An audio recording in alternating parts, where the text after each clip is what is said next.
Welcome to it, sports fans. It is the MKT Show. It is Friday, the end of the week. Good for some, not so good for others. If your romantic partner's a terrible person, terrible for you. If your kids are terrible, terrible for you. If you got nice friends and good places to be this weekend, though, like the guys I am with, then good for you. Paolo, great wife.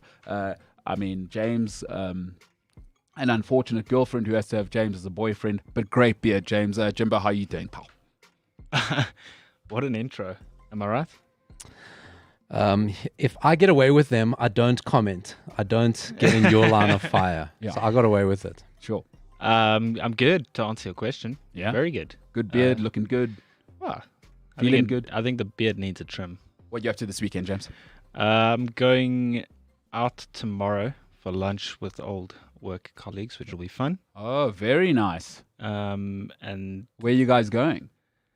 Saigon Susie. Oh, that's hoity-toity, huh? I've never been. Hey, like suburbs people who go to like Asian restaurants just think they invented the wheel. Like, where are you guys going? I only do Asian, like Asian fusion. Are you guys doing that? Yes, that is exactly what we're doing. Man, painful stuff. Paulo, how you doing, pal? President, of course, of the Portuguese people globally. You didn't choose him, but he is. Paulo, what's news? I nominated myself. I said today could be the day anything's going to happen. Yeah. I don't know what's going to come out of my mouth today. Yeah. I'm quite scared. I'm not Could going to lie be to positive. You should be, James, because you gave me some... I mean, you spoke to me like a child. There was I did not. Listen, I You felt are scolded. A liar. let's let everybody, in the biz, you call it showing people behind the curtain. Before the show, we were just chatting and some stuff came up. The other day, I don't want to say whose phone went off, but a phone went My off. My phone went off twice. Okay. Twice. And let me just explain, right? Okay, I'm a broadcast professional of many years. Rule number one. An industry leading expert, by the way. Well, okay, if your industry is talking crap. So I discovered that you can mute your phone all you want. WhatsApp voice calls still come through. That's very annoying. That's what I discovered. But still, unprofessional. I apologized after the show. I apologized to viewers, Yeah, listeners. you did. And once again, I said something, James, and I said, I thought I had it off. Yeah. And James gave me some Oh. nonsense child. Snarky. If thought planted a tree, your aunt would be your uncle. Yeah, I don't know, gave me or some something like that. nonsense Yeah, like it was something. That's what I heard. That's No, how it was along those. I felt It was unbelievable. Attacked. I was attacked. I was triggered. It was unbelievable. I felt triggered. Do you know why I did it? Well, let's hear it. It's just as a subtle reminder to No, you're right. you think back to this moment where you felt No, you're right. belittled and scolded, You're right. James. and then your phone will always be on silent. You've got to say. I have no defense. You got to say. You've hit rock bottom, because once an after kid gets the upper hand on you, that is as low as it gets. Paolo, tough Friday start for you. After kid got the upper hand. I feel like an Arsenal fan this morning. Oh. That's how I feel. Oof. Arsenal fans did not deserve that, but it is true. They drew last. That was so bad. How bad are they? I got highlights running here. Oh, he does. He It's- actually does. This is actually the Ajax and Roma highlights running. Because did you see the ball boy, the I Ajax did. ball boy? I did. I thought it was incredible. So good. That was outstanding. Guess you could say the balls on that kid, right? Yeah, good. Right. Good Nailed what you've it. done there. Nailed Right? it. So, Arsenal, I don't know if we'll get to it. I don't know if they deserve it. I don't know. I just don't get it. Let's get into it. Like, we're into Arsenal now. What is going... Bernd Leno, I said it a couple of weeks ago. Oh, are you kidding me? He ain't it. Yeah, and if that's your base level, like your keeper's so huge, you think if you want to win, and you tell me you want to win, all the great teams, right? Schmeichel, Van der Sar, Peter Cech, Thibaut Courtois, Jens You Lehmann. don't need your keeper to be a problem. No, thank you. That's it. Your keeper must not be a problem. Even like now with United, and sorry to bring it back to United, but it goes like everyone's like quite excited about Henderson just because I feel people want to change. Yeah. It goes, okay, De Gea's been there a long time. Like, he's made a lot of mistakes, and I'm critical. I don't like his keeping style. I think he's too old-fashioned. He doesn't come off his line right. Okay, but despite that, why get rid of De Gea and give yourself another problem? Because all you're doing is your keeper must not be a problem. If your keeper, if he can get away with it, why is your keeper a problem? You've nailed it. Fergie had a great thing that he used to say is, And do you remember when he sold Van der Sar? It was like a little bit, people were like, he said, once a keeper starts making mistakes, they don't stop. Yeah. That's the thing is, so to your point, is Fergie clearly never wanted to think about the keeper. Van der Sar, but I mean, it's so disgusting. United went basically from Schmeichel, okay, a little bit you played around, but then you had Ronaldo, Rooney, Tevez, and then you had Van der Sar. Yeah. Are you kidding me? Like that's insane. Arsenal, Bernd Leno is probably the 4th best German keeper. If that. But that we know of. I mean, exactly. They're always, no, but the Germans, they're always tall, Aryan, blonde, 6'8", and they can kick a ball out the stadium, right? They got plenty of them. So it's like South African flanks in rugby, you know, we just, Arsenal, how bad? And let me tell you, you do your right and wrong. How wrong I was about Willian. I thought Arsenal had got this absolute, because the first game or two, he was outrageous. And then it's like, okay, Chelsea, and we learned from Matic and we learned from Mata, Chelsea do not let players go to rivals. They're not scared. Yeah. They're very different in, you know, Arsenal will always have their best players poached. Yeah. Chelsea let their best players go to rivals. They don't care because they know. We've already got the best years out of They it. know. Willian. But what's the option? Aubameyang. I just feel sad for them. It was so bad. He looks like throwback for you youngsters. There was a rapper called the Debrat in the 90s. Debrat. Rat-a-tat-tat, it's Debrat. Yeah. You're lying. Debrat. I want to know what he looks No, like. she's a legend. She's a legend. I want to know what wow, she looks James. like. Yeah, Misogynist.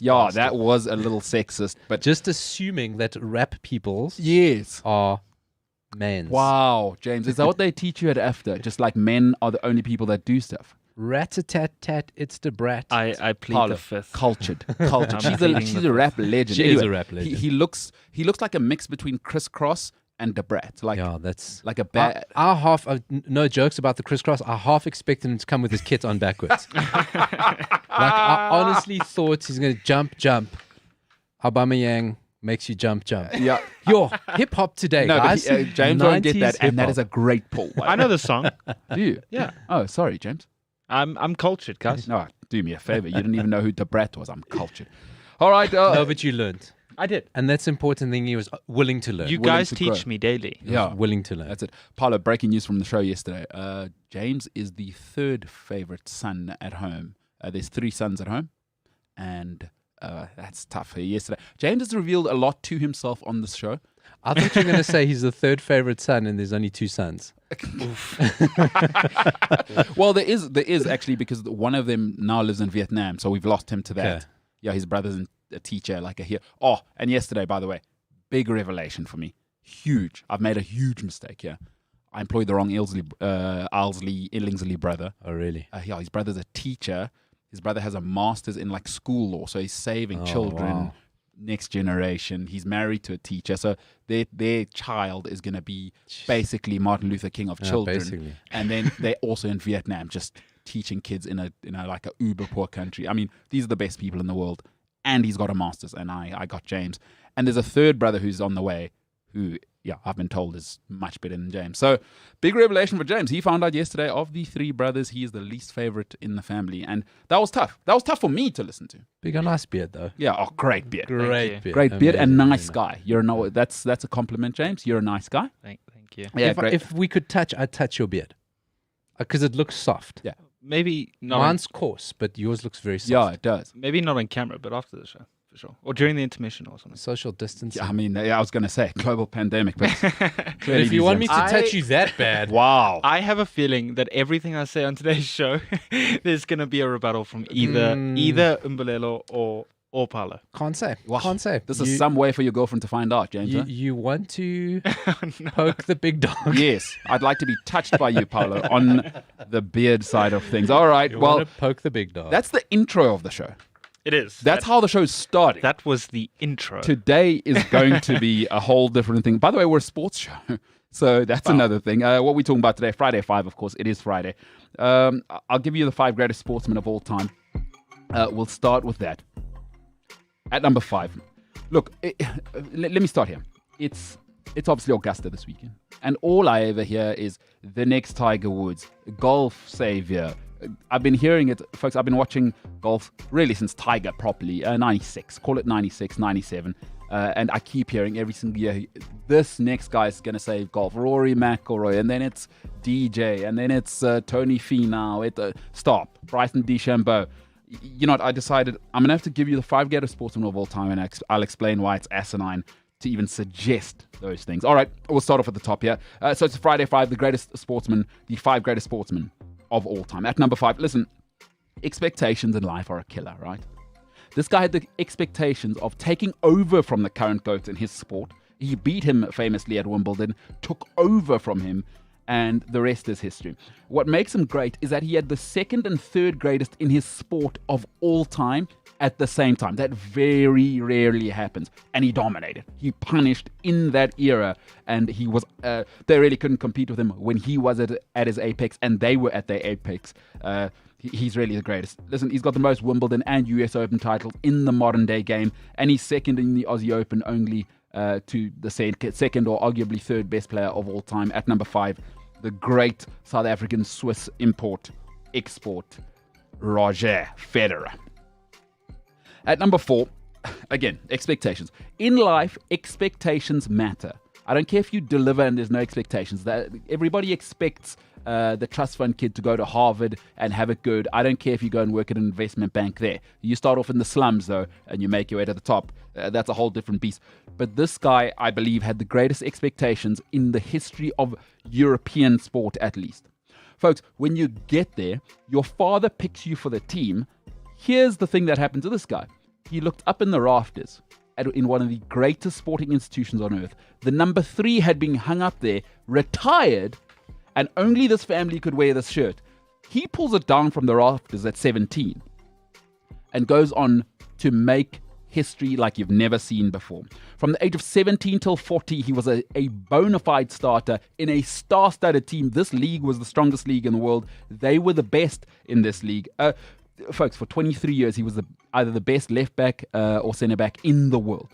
23 years. Nobody dominates for 23 years. 7 Serie A titles, 5 Champions League titles. Listen, that's in 3 different decades. And he's a star in every decade. He's a star, not just a contributor. Up until the age of 40, remember, he won the Champions League as the captain. 80s, 90s, noughties, the greatest defender of all time. It's not close.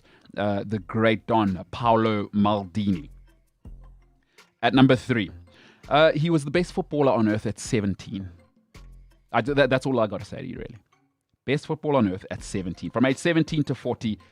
I mean, listen, he was the hero of a nation and continues to be the hero at 63. He's 60 for 63 years. He's 80 years old now. Folks, this nation produces the greatest footballers on earth all the time, right? It's a conveyor belt. He's still the biggest name. And they've all come. Rivaldo, Ronaldo, Ronaldinho. They've all tried. Robinho. They've all tried. For 63 years, undefeated, undisputed champion of Brazilian football, the brand, the Seleção, some say. Folks, I'm sorry. He's been the greatest now. What is it? Is it 40? He retired 47 years ago. And he's still the greatest Brazilian player of all time. At number 3, Edson Arantes do Nascimento, I believe you call it, the great Pele. Pele is just unbelievable. At number 2, he's the greatest player in the history of the biggest mass participation sport in the world. I believe the most competitive industry that's ever existed. You might say investment banking, but football is the most competitive industry in the world. And he's the greatest by, it's not even close. He's in his own universe. He's dominated for 15 years. He was a star player in the greatest team of all time, which was that Barcelona team. Sorry, folks, it's over now. It's not even close. He could play midfield. He could play till he's 45 because he doesn't need his pace. He doesn't need all of that. He's the greatest of all time, and it's not even close. At number 2, the second greatest sportsman of all time is Leo Messi. Look, I've included no Americans before I get to number 1. And you'll see why I'm contradicting myself. Because Tom Brady only competes against Americans. All these other guys have competed against everybody on every continent in their sport. Sorry to the Americans. Michael Jordan, you're great, but sorry, in 96, 95, in those late 80s, you were just competing against American kids. Sorry, that doesn't make you the best in the world ever. Sorry. Basketball's slightly opening up now. Slightly. It's gone a little bit European, and Africa's getting involved. I still can't give them the best in the world. But at number 1, he is the only sports star ever to be appointment television. I don't care what you are into. You knew for a stretch of 15 years, Sunday, if there's a red shirt on, you know where to be. You know where to be. If it is a major, you knew where to be. I don't care what you're into. This man transcended sport, culture, skin color, everything. He was the world on Sundays forever. If you're in South Africa, you had to choose between carte blanche and this guy, and I would imagine this guy won. Folks, golf is boring. It's so boring. But I got into it because of him. Ratings are 200% down without him. The Masters last year, or 2 years ago, 200% down without him. 150% golf ratings I read a couple of weeks ago. 150% the ratings are down. Folks, if you don't think this guy's a cult figure, just go and look at highlights of a Sunday. You call it a red Sunday. It is cult-like. It is ridiculous. And you know golf people, hoity-toity, the 3 clap. Hoity-toities, they hate to be animals. But this guy changed everything. Messianic, really, in his ways. The greatest of all time. 683 weeks at number 1. Folks, nobody in their sport is twice as good as the rest. He spent years finishing being twice as good as Phil Mickelson. At number 1, the undisputed champ ever. The only man who's ever been appointment television. I include Mike Tyson. Mike Tyson wasn't appointment television. I wasn't getting up at 5 o'clock to watch Mike Tyson. I'll watch the highlights, thank you. Or I'll just listen to it. Right? All of these greats. He's the only person to be universally appointment television for a stretch of 15 years. At number 1, the great Aldrich Tiger Woods. And it's not close. I mean, Greg Norman for 331 weeks was the number 1 in the world. Tiger Woods, 683 combined weeks of being the best in your sport globally. And that's a global sport. Listen, golf, elitist, but global. So they've been coming, I mean, they had a Fijian guy. As the best in the world. Right, the great Vijay Singh. So they come from everywhere. They now got a New Zealand guy. They got an English guy. How many South Africans have been to the top? For goodness sake, even South Africans dominated the sport for a little bit. That is a global sport. And Tiger was undisputed and no competition. Like, I don't even want to hear it because there is no competition. He is an industry on his own. You don't believe me? The first sportsman to make $1 billion just from endorsements and what he does. Nobody else has done that. Now, Jordan, that's after he's played. Tiger was at his peak, got to $1 billion. That's different. Listen, folks, commercial industries have a language. It's called money. When they pay you, there's value there. They're not dummies. They're not dummies. There's nobody who's even close to Tiger Woods. And stop telling me about Bryson DeChambeau. Stop. The Rory thing's over. Dustin Johnson, it's over. They may not even get to double figures. And nobody watches golf anymore. There's no Dustin Johnson Sunday. Tiger made it cool to have a red shirt. That's what he did. He made it cool to have a red shirt. Tiger Woods. At number 5, Roger Federer. Number 4, Paolo Maldini. Number 3, the legend that is Pele. At number 2, a man who continues to be the best in the toughest industry in the world, Leo Messi. And at number 1, Aldrich Tiger Woods. Jimbo, your thoughts? I think there's a couple of people that do deserve to be on that list. Let's hear it. But I'm one of those people that's like Ronaldo over Messi. Sure. But that's just a personal opinion. Yeah. I think there's many sports stars around the world that have also been the greatest ever. I think you could have included maybe a couple of basketball stars. Mm-hmm. I mean, I'm not heavily into basketball, but and I'm into basketball. A lot of them are brands on their own. Mm. I mean, like I say, I'm not heavily into it. I know LeBron James and Michael Jordan, and I mean Michael Jordan. Yeah, phenomenal. So yeah, I mean, we all have our opinions. I think 1 or 2 people could have been replaced on that list. Who would you replace? Sure. Federer, Maldini, Pele, Messi, Tiger Woods. Roger Federer, who would you replace him? Probably probably Michael Jordan. So Jordan for Federer. Okay. Who else would you replace? The thing is, I don't hear. I know Paolo Maldini is an absolute legend, but I don't hear his name brought up a lot. So I don't know. Maybe some people think he's this incredible sports star that was, and maybe he is one of the best defenders to ever have played the game. But I don't know. I don't hear his name much. Maybe because he's not from that era of poster boy footballers. Yeah. So I don't know. I'd probably, I'd have to think about it. You give it some thought. Yeah. Give it some thought. Paulo Diaz. I feel that you have been, like, it's very unfair.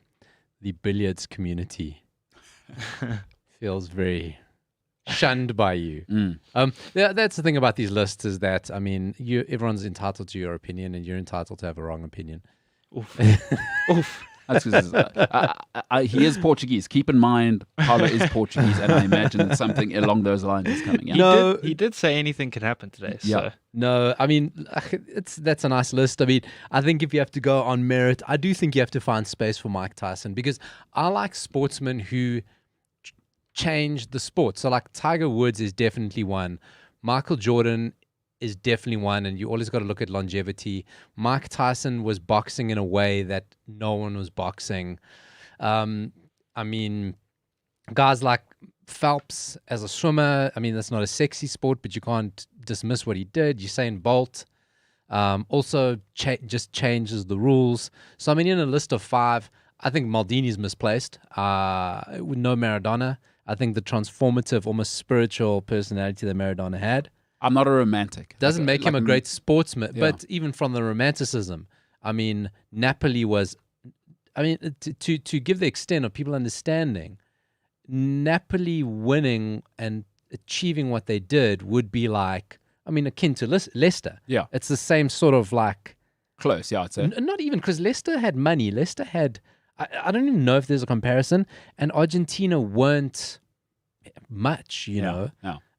So even the romanticism aside, it's like the force of will of one man to drag teams that shouldn't be there through. So, I mean, Maldini's great, and he's been a great help to my life, because when people can't say my name, I just say Paolo Maldini, and it's okay, cool. I see. So Speaking of, sorry to interrupt you. Speaking of saying your name, what's Pele's full name? Can you say it? Put it in front of me. It's very long. It's very, very long. It's when Arantes do Nascimento. There you go. I'll say it for you. Yeah. There you go. Full name. Sorry, I know I'm interrupting.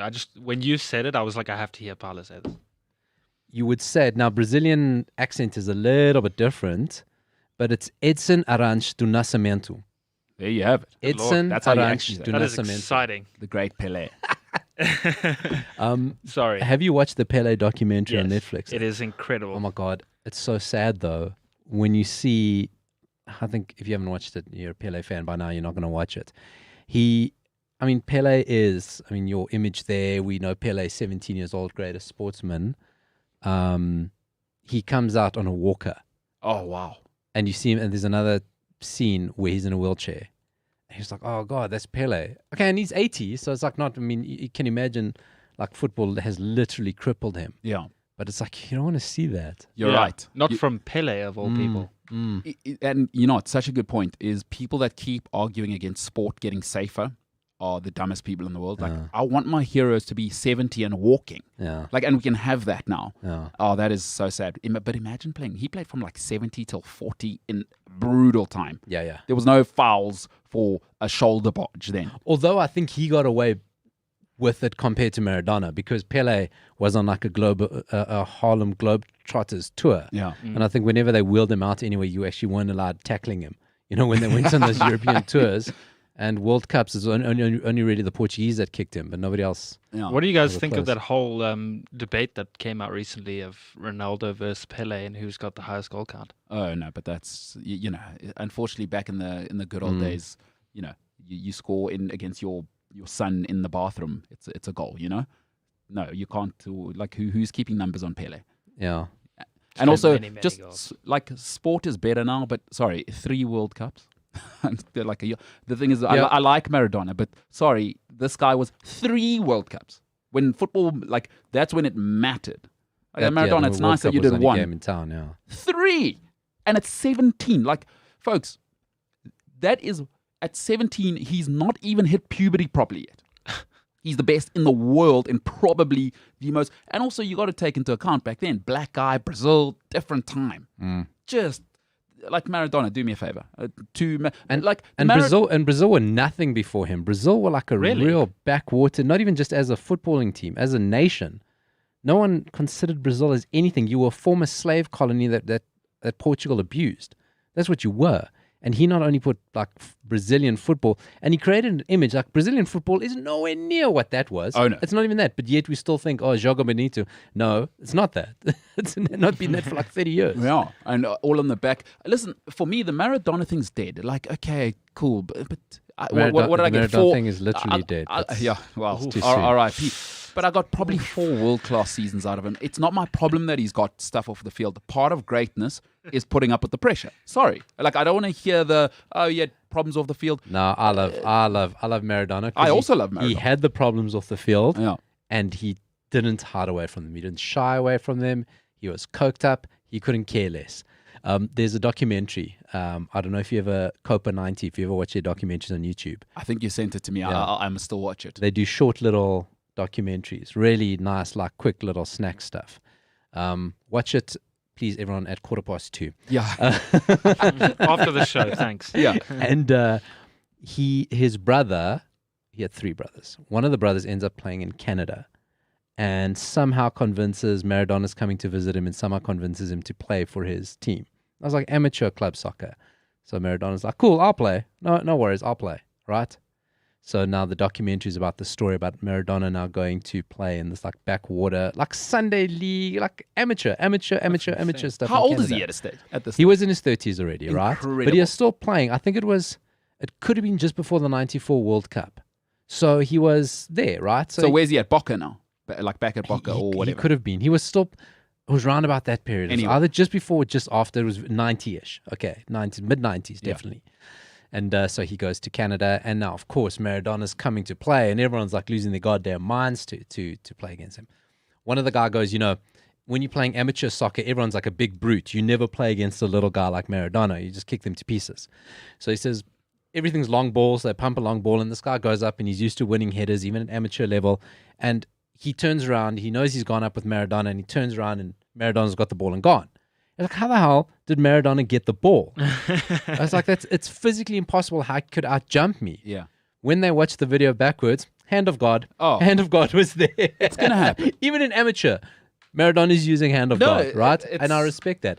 But what this documentary said is they said that everybody involved in this game at every level, from the guy cleaning the change rooms to the chairman to the newspaper, whoever, Maradona treated everybody the same, and everyone just gravitated towards him. And if you look at it, Pele had the statesman like, I'm here. Yeah. Okay. And Maradona was like, I'm down here. I'm with everybody. And that just like complete dichotomy is, I think, what makes it so interesting about them. Because you need that. You need the good versus the evil in sport. Listen, you need it. Life is a stage, and that's awesome, right? Is antagonist, protagonist. They are polar opposites. Like even if you take, okay, Michael Jordan was cleaner than clean, but compared to Magic Johnson, he wasn't clean. And they always try to like pit, Magic Johnson is super clean. Michael Jordan's the born winner, but rough and that. So you do need that in sports to have the one perfect and the one absolutely darker, No, I completely agree with you. And by the way, to be clear, I love Maradona. For me, I don't think I'm not a big fan of like squeaky clean. It's not my thing. That's not how it's not human. No. And also these are like you say, human beings, and they are my heroes. But I'm not like that clean person. I kind of like a bit of edge, I like a little bit of Maradona moment, 2010 World Cup. Oh. Okay. Maradona is the coach of the national team. Outstanding, because we know it's going to end in tears, right? And Argentina, South Korea. Messi scored a hat-trick that day. I watched Messi at Soccer City score a hat-trick. The biggest cheer of the day, the 100% absolute biggest cheer, is a goal kick or a clearance from South Korea, goes over out the field towards the benches. Maradona standing on the sidelines in full suit, dress shoes, kills the ball dead. Yeah. Dead out the air. Kills it dead at 40 odd, out of shape, full dress suit, kills the ball dead. The stadium went ballistic. No, And I don't think there are many sportsmen, period, that do that. Yeah, That's insane. You want to know how big his reach is, just like on the cultural side. So, if you go to any township in South Africa, and I'm just speaking for South Africa, I don't know the rest of the world. If somebody is left-footed, Maradona. Yeah. Like straight away, there's no Rivaldo. I mean, there's no Arjen Robben, these greats of today. I mean, there's been other great left-footed players throughout time. Predrag Mijatovic, or Sinisa Mihailovic. That was the great left-footer. No, Maradona. If you are left-footed and you are in the hood in South Africa or the homelands, Maradona. It's not even, there's no thinking twice. Maradona. Yeah. He is a transcendent figure. Yeah. You know, and I guess he is a representative of the proletariat as well. You know, it's like, that's us. So do you change your list? Absolutely not. Why would he? Oh, absolutely not. Yeah, no, not even, not a consideration. And Paolo Maldini, I've argued for as the greatest footballer of all time. To do it from 17, to be the best in the world from 17, you do it for 23 years at that level. It's just, and he went from back. You know, the argument is, can people do it in a different era when the game changes? Boy, oh boy, was the game different from 1985 to 2007. He wore the captain's armband in a Champions League final and was rock solid at 40. And he played in a time where you could get away with being dirty, and he never did. Never. It was like an insult to tackle, to get dirty. Yeah, no, just the best. To this day, I still believe he played in the same kit from 17 to when he was 40. Probably. Never got dirty. Just the classiest thing you've ever seen. Jimbo, he played football as long as you've been alive as the best player in the world. Put that in your pipe and smoke it. 24 years. Or 23, but I mean, it's neither here nor there. That's insane. No, look, I don't debate that he might have been the best defender in the world or the best player in the world for the period that he was. I don't hear his name leave a lot of people's lips in these kinds of conversations. Yeah, but people think Neymar is the best player of this generation. Like, people are. I think if the machine gets behind you enough as well, like I think Maradona also got a little bit of this. Is the machine gets behind you enough, like the publicity machine gets behind you enough, we believe it. Like Paul Pogba's probably not even the best centre mid in France. But he's also. Maldini's also a defender. Nobody pays attention to defenders. That's exactly it. It's not sexy. And he was also... But he was a footballer as well. He missed that over TV saturation era. Yeah. So I think when you started seeing him on TV, more defenders were like him. Like, he set the template before there was like mass Italian internationals on TV all the time. And then once that started, there were more players like him. Sure. And you know what I loved about Paolo Maldini is he, to also that classy thing, is just all-out athlete, by the way. Left back, centre back, left mid. Apparently is a great tennis player as well. Oh, yeah. Yeah. Two-footer, by the way. Insane. Two-footed guy as well. Beautiful man. So he was like a James Milner, but like 100 times better. Did you just say, all right, that's the end of the segment. That's the end of the segment. You said James Milner and Paolo Maldini. All right. No, I didn't. No, we've had enough. All right, James, that's enough for you from now. We'll move to the next segment. Think about what you've done. That's revolting what you've just done there. We're a serious sports show. And now people are going to hear that. James, I don't want to hear from you. Let's move on. What is the fascination? Unbelievable. James Milner was created in a Manchester United troll lab. Yeah. Because he's played for Leeds, Man City, and Liverpool. He is designed just to troll us, right? Yeah. What is the fascination with that guy? Listen, class pro. Wherever he's gone, he's won. And I like, career also. From 17, he started at Leeds, huh? But he's not. You know what I think it is? Good. You know what I think it is, okay? Neither was John O'Shea, but he's like a pro's pro. But no United, very few United people are like, if it's pros, one thing. Liverpool supporters talk about him like he should have been on that list. Yeah, I don't get it. I don't get that. Here's what it is, okay? Because we as Liverpool supporters had players in our midfield, Yeah, like Xabi Alonso, One of the greatest passes of all time, yeah. And I'm going to say it's Steven Gerrard. Fine, I'll take it because Steven Gerrard was an outstanding midfielder. Yeah. James Milner comes from that era. That era of footballer. Yeah. He's the same generation. He plays the same style of football. And I think for Liverpool fans, it's just almost like a, hey, remember Stevie G? Yeah. That lunch pail. Exactly. He'll just pitch up, and have his white bread sandwich, he'll cheese run sandwich. for days. Even though he was playing for Leeds at that time or Villa. Yeah, it went Villa. At Then that time. listen, you know what I like about him? I don't get it. You know what he's like? Paolo, you'll like this one. He's the English Paulo Ferreira. You're never getting a 10, but you never get a 2. So everything's a 6, between 6 and 8, all the time. Yeah, he's reliable. Granted. Yeah. But no one talks about Paulo Ferreira like that. But do you know what? Even James's mother is going to say, I knew he was my third favorite son because how dare he bring up James Milner in the same breath as Paolo Maldini. It's over. James, I'm done with this segment. Then further on, Xavi Alonso and Gerrard. I can live with Gerrard. Xabi Alonso is one of the greatest midfielders to ever play the game. I am fully aware. James Milner. And it's not just you. Liverpool supporters have got this thing about Milner that I just... you're right. He is a John O'Shea. But we do not go on about John O'Shea like Liverpool. And his greatest success didn't even come with Liverpool. No, it's Man City. Liverpool signed him for free. Yeah. And they go, because Man City were done with him. He's had, so many appearances, so many goals. Not for you. Yeah, James, you see what you've done here. And I like James Milner, but now you've made me turn on him. I'm giving you my perspective as a younger generation. Thank you. Terrible. Thank It's you. a terrible take, and I'm happy to say it. I'm all about bullying. I'm from a different era. I don't mind emotionally bullying people. We spoke about bullying yesterday, didn't we? Yes, and I'm all for it. Yesterday I said no, but you've now turned me on that as well.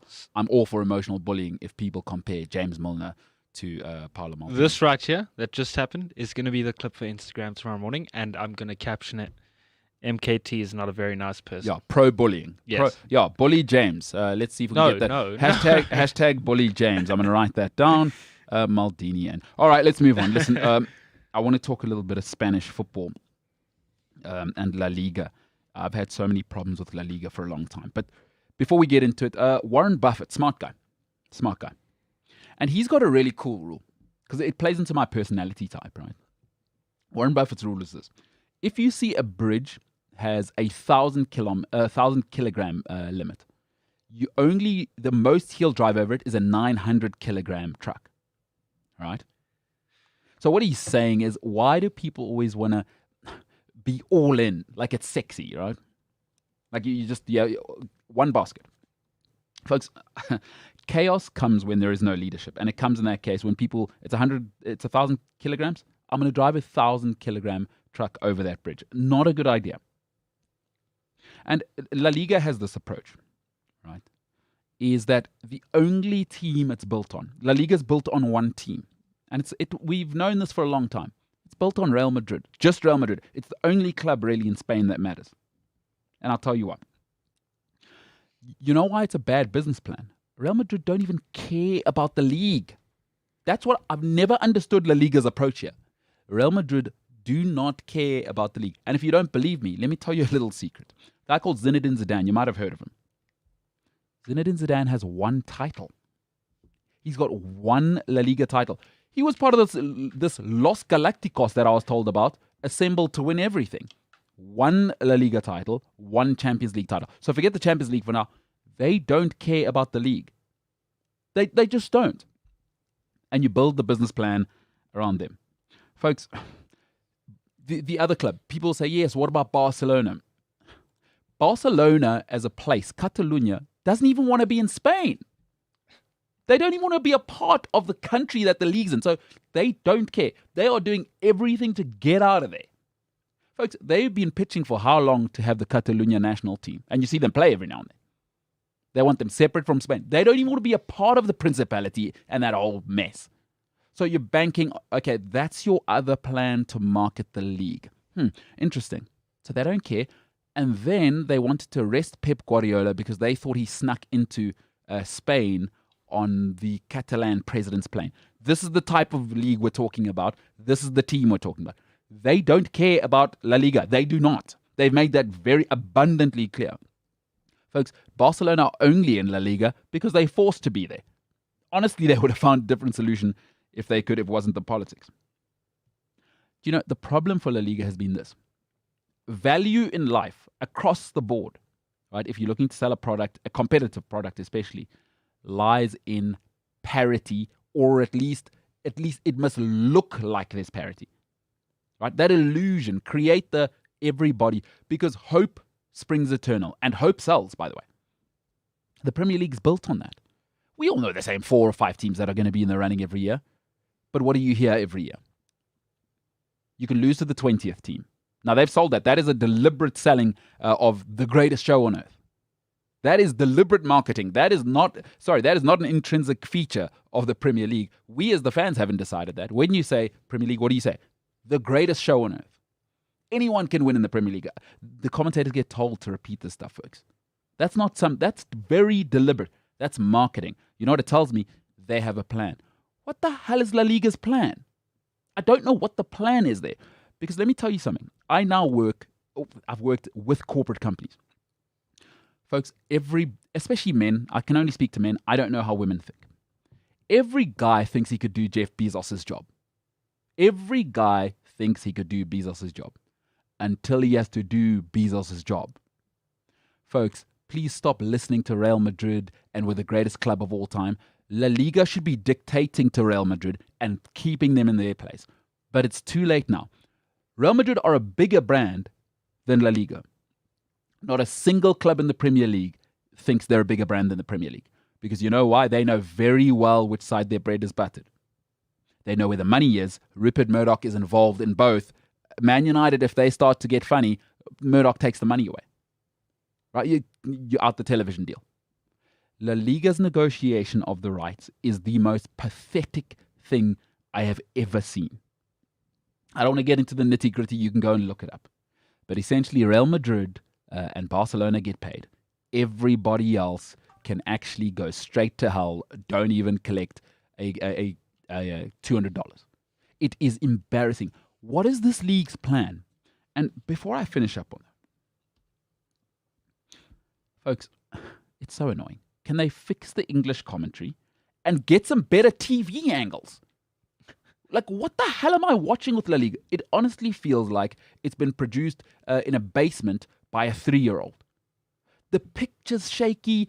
I don't know what the angle is. Sometimes I miss goals because they're showing replays. What is going on? And it led me to think this. La Liga and, I don't want to pick on Serie A, but those two leagues are becoming the PSL of Europe. It's embarrassing. And the problem is that I get to watch the Premier League every week, so I know what a good production looks like. Please don't ever forget, you are not in sport. You are in sports entertainment. La Liga is not a package. It is awful to watch. There is no production. And by the way, English is the global language for now. Please take Guys Mendieta off the English commentary. Because, you know what, I know it's sexy. If you're a lady, you might like a Spanish accent. But when you're trying to use the art of oratory and you can't speak English on an English channel, it doesn't make sense. If you can't speak Xhosa, I don't expect you to be Noxologrootpoom. I don't. It's going to be a mess. So what is La Liga's plan? I'm actually not sure over the last 20 years. What has their plan been? Real Madrid? Folks, 1,000-kilogram limit, always drive 900 kgs over that bridge. Warren Buffett. It's a rule. And if you don't get the analogy, I can't help you. La Liga's a mess, and it's only going to get worse. Because I have some news for you. The Premier League is just getting started. If people think the Premier League, the bubble's going to burst now, I'm reading all this malarkey. Folks, the Premier League hasn't even explored Africa, Asia. They're just starting in Asia. By the way, they don't have a single digital platform that they own. Could you imagine when the Premier League go over the top and cut out everybody, how much money they're going to make? They haven't even started in Australia, by the way. They haven't started in South America. North America, Can you imagine when this brand goes properly global? They're just selling it to us now because of Rupert's money, or Rupert Murdoch.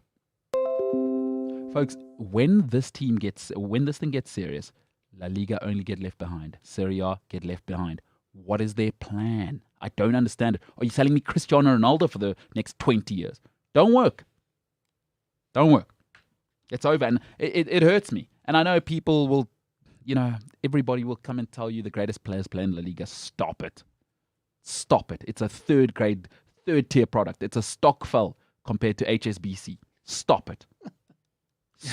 It's not a product. It's the same approach as the PSL in South Africa. Is we've got talent. All right, let them go play. We're not even going to put it on TV properly. Our studios look cheap and rubbish. Our commentary is rubbish. The whole package is rubbish. And it makes me sad. I'm a big Real Madrid fan. And I like the technical football. As Africans, we love that. But then I can watch the Premier League. There's shows. It actually looks like they care. And they'll pay for it. And they'll build a product over 25 years. And it makes me mad, Paolo. I hate it. What's the plan? Well, what is La Liga's plan? To just ride the coattails of Real Madrid and Barcelona, as you said. There is no... That's not a business model. It's... and all these clubs and these leagues, they're going to get caught out eventually by a European Super League. They're just not going to see it coming because the big clubs are angling for it. It's going to happen in some way, and they're just going to get so caught out, and then you're left with Sevilla and Valencia being your totem poles. That sounds very exciting. Listen, it's maybe, and you speak to, the common phraseology is that the Premier League is the world's league. The real English league is the championship. Got you. And I suppose that'll be once you start removing these super clubs out to go, right, now this is the Italian league. But I don't know. Listen, maybe it doesn't come. Maybe it doesn't happen. There's got to be a lot of push for it to happen. Yeah. But I mean, absolutely riding these coattails of these big clubs who patently don't care about the league. No. Because they're trying to get out as quickly as they can. You know what I also think it is? It's not them riding the clubs. They're also riding the players, and it's part of the reason why I chose that picture specifically to use today is a couple of years ago when El Clasico was a thing, and El Clasico is this weekend, as we know, it was exciting because you knew that you had players like Carlos Puyol on the field and Iniesta and Xavi. And I think that's also what La Liga was doing, is they were also riding the names of players when the best players in the world were there. It's El Boringo now. It's El Boringo. I think one game more than any that should not be played pandemic style is El Clasico. Because with especially, I think it's just like a culmination of things. I think especially with the teams not being spectacular, except on Tuesday night. Yeah, Liverpool. Real Madrid was super spectacular. Yeah. Yes, I deserve that. Without fans, because El Clasico has become a bit of a tourist thing. It's Absolutely. like a bit of a mecca. Oh, yeah. I love it. Whenever it's happening, I always know a handful of people who are going for that season. So you lose that bit of excitement, but it's like there are some games that should just not play without fans. And that's going to just add to this thing of going, and it's a top of the table clash. Results going, Atletico draw this weekend. We got a new leader. Yeah. Barcelona 5 games unbeaten, unreal, a disaster club. Yeah. And it's like it should be the narrative is there. But really nobody's... Where's the marketing? What time's the game? I assume Sunday. There we go. Why don't you know? Sunday. It's argued as probably the biggest football game in the world. I never know when games are on, so I'm not great. But I don't know. I follow that all the time. But you see, I know SuperSport pawn the hell out of it, but I don't watch SuperSport promos, so I don't know what's going on. SuperSport used to do. Did you ever watch the El Clasico movie? But they do have it. They put it back on. It's on catch up. Really? It's really cool. They do it there. Yeah, listen, it is cool, but it's not last year's El Clasico or this year's. Yeah, it's still Ronaldo and It's Mourinho and Messi Busquets and Pep all of them. What's the plan? Do you know every season at the end of the season, the Premier League release a wrap of the season, and it's available and it's brilliant and it's produced. Okay, using that example, but for me, the Super League thing that you touched on is really nice. Is quite frankly, if United, Chelsea, and these teams leave, I promise you the Premier League doesn't care. get the hell out. Great, we got a brand that we've already got. Like, people are still going to watch the Premier League. You know, it's appointment television for me if it's Leicester Arsenal. I don't know if. Listen, I don't think any league, not even Premier League, can afford losing its big clubs. You know, I think because most of the world not all at once. Yeah. So the concept of the Super League is to have some team coming in and out. Yeah. No league can afford losing all their big teams at once. You know what happened was it's kind of the Newcastle thing. Everyone thinks their club's special. The football will survive. I do hear what you're saying in terms of it's not going to be the juggernaut. I'm with you, but it'll take a while. You're right. It'll correct. Yeah, like we all think our club's special until it's gone, and then it's like no. Now I want to buy into Marcelo Bielsa and his narrative. There'll be somebody else. There'll be investment. There'll be somebody else. Yeah. And that's why the Premier League's unique. For me, La Liga, it's like, if there's no Barcelona and Real Madrid, what are you selling me? But, you know, if you're selling me, you know how they really do over-dramatize the Premier League. The Midlands derbies, they'll sell me Middlesbrough, they'll sell me Sunderland, Newcastle. Yeah. Like, I'm involved in that. I couldn't care what happened. If both clubs got relegated to the conference, I couldn't care. But when it's on, it's on. I'm like, you know, they've sold that to me over 28 years. What is the La Liga selling me as a narrative over the last 30 years? Okay, let me take it this way, right? So I do keep an eye on, because I support a country that has players that do go all over. So there's a lot of, as much as you have your big stars, there's lots of secondary young Portuguese players that you've seen that end up at Granadas and Veronas and Atalantas and things like that.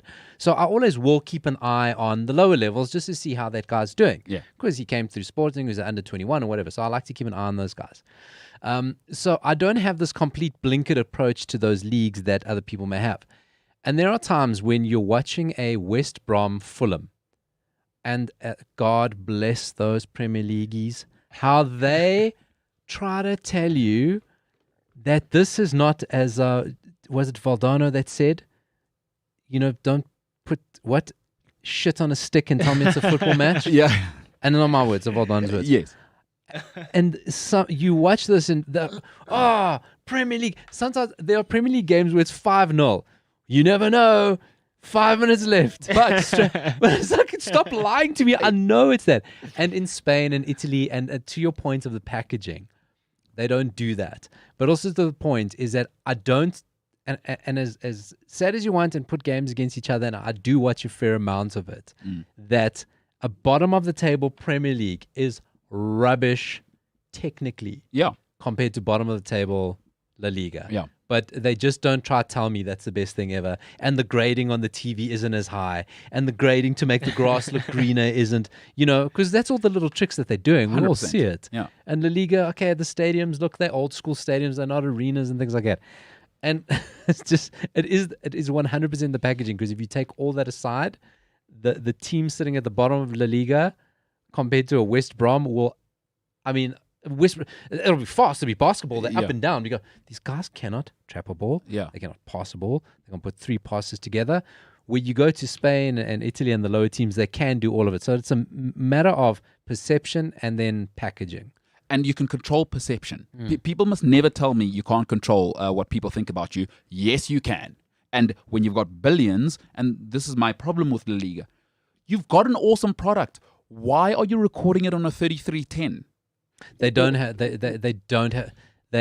Because they don't realize what their product is. Like, to your point, their product. Why is Gaz Comandieta on the English commentary? Have you tried to listen to that? It's painful. I can't listen. I'm an Inter Milan fan. I'll go to even Serie A, because Serie A is even worse. The camera angles, the commentary. It's like they've gotten the worst English commentators. They haven't even produced. I think he's doing it from his toilet. Most of the Serie A guys. He's probably not in the stadium. He's probably sitting in a remote studio in London, or at ESPN or something. Yeah. I mean, but you can hear it all and what is Gaz Mendieta? And I love Mendieta, by the way. Used to be world record signing. James, go look him up. Lazio, and Valencia. In Spanish they don't say the V. It's Valencia. Really? Valencia. So you always hear V sound as a B, James. You're welcome for that knowledge. But then why is Barcelona Barcelona? Different dialects.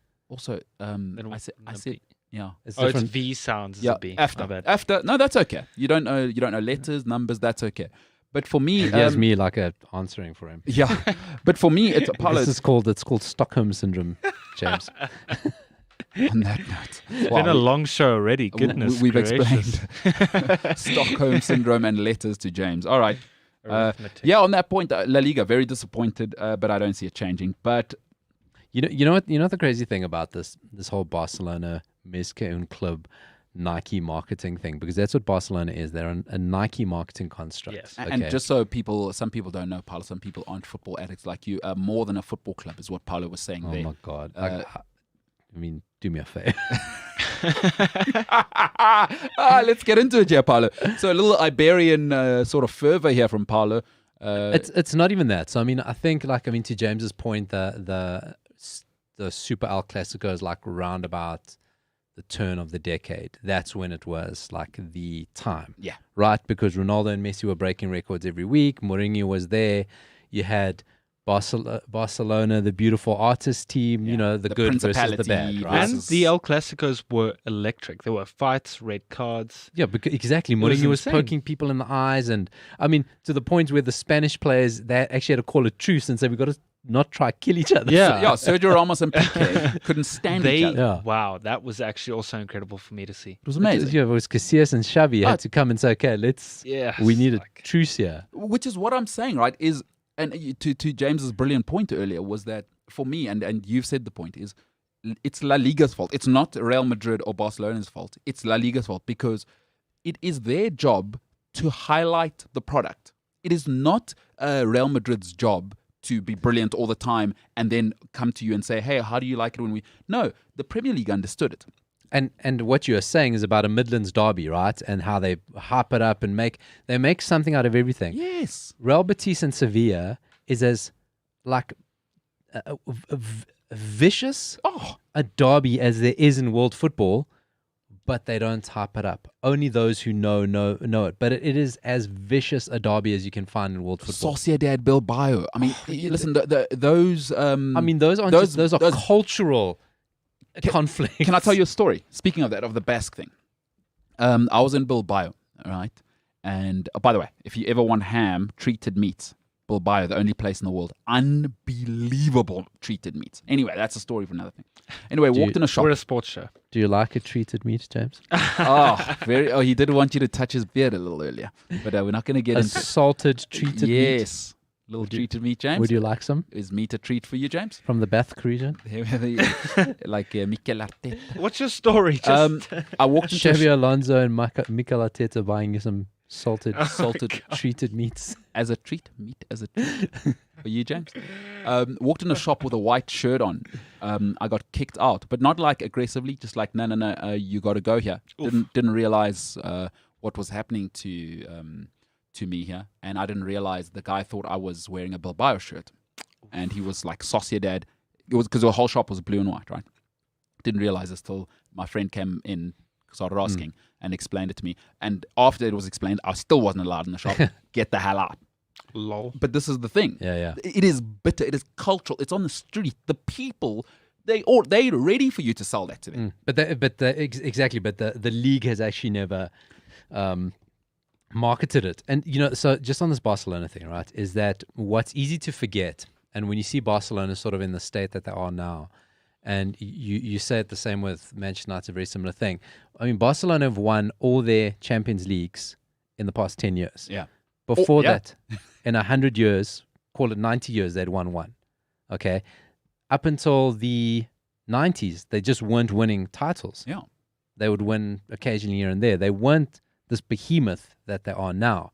The La Masia thing, I mean, we're not talking Ajax Academy. We're not talking, Sporting Academy that's constantly turning out players. Barcelona had one great an amazing generation. I mean, God, never to be seen generation. But before now, it's Ajax knockoff. Everyone's trying to go, and I love how they try to, Ricky Pooch and Fatty and these are the next guys. Like, no, they're not. Like, if those guys came out of, I think Crystal Palace's academy is probably, could produce players like that. So this Barcelona thing has been built up on this hype machine, just all at the right time. All came at the right time. Guardiola at the right time. Everything just worked. and they're sort of probably reverting to the norm and being carried by Messi. Yeah.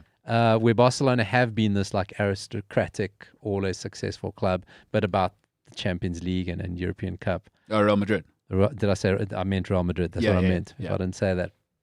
So, how do you? So when the club isn't really the club that you're trying to sell, how do you sell it? Listen, I mean, sorry, I cut you off. I mean, Barcelona now, it's just a standard that they will get to the knockouts, and they like sort of handful of favorites for the Champions League. There was a stage where they weren't even qualifying for the European Cup. Recently. No, we're talking 10 years ago. Yeah. They had like Rivaldo, and they only qualified in the last minute of the last day in 4th place for it. And it's just like, this is recent memory. I blame La Liga. It's not La Liga. Shut it all down. It's malarkey. If you're on television, you should be Premier League is the base level now. The problem is I can see the NFL as well. The NFL is a load of malarkey. I know the same 2 teams, maybe 3 teams are going to be in the Super Bowl. But my God, do they put on the extravaganza. It's sports entertainment. Get with it. And to be honest, you can, I know this, and I'm not sure, I don't think I'm the only one, is that you go through your sports channels. And sometimes I would rather watch the packaged Premier League shows than actually a La Liga match. Absolutely. Oh, are you kidding me? Even when it's that, what's it called? Fan pack? Or yeah.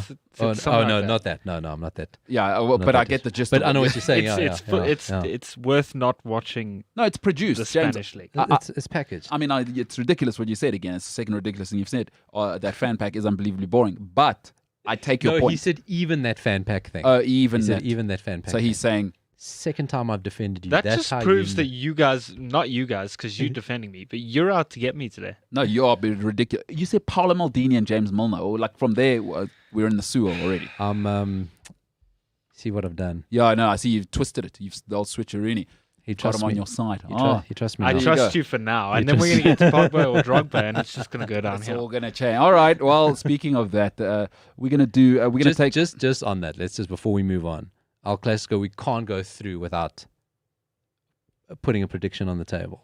I'm so angry at La Liga. Fair. I'm a Madrid fan. A guy called Davor Šuker. Go and have a look at him. He's now the president of Croatian football. The reason I support Real Madrid. So I'll go Real Madrid purely because they have to. I think as Dan knows, he's not winning the Champions League. They were awful actually against Liverpool, but Liverpool are just toilet as well. That's not very nice. I'll go 2-1 Real Madrid. 2-1 Real Madrid. And I think they're going to win the league. Real Madrid to win the league. Yeah, they've got a better team. The game's tomorrow at 9, by the way. just so that we all know. What Premier League game is that time?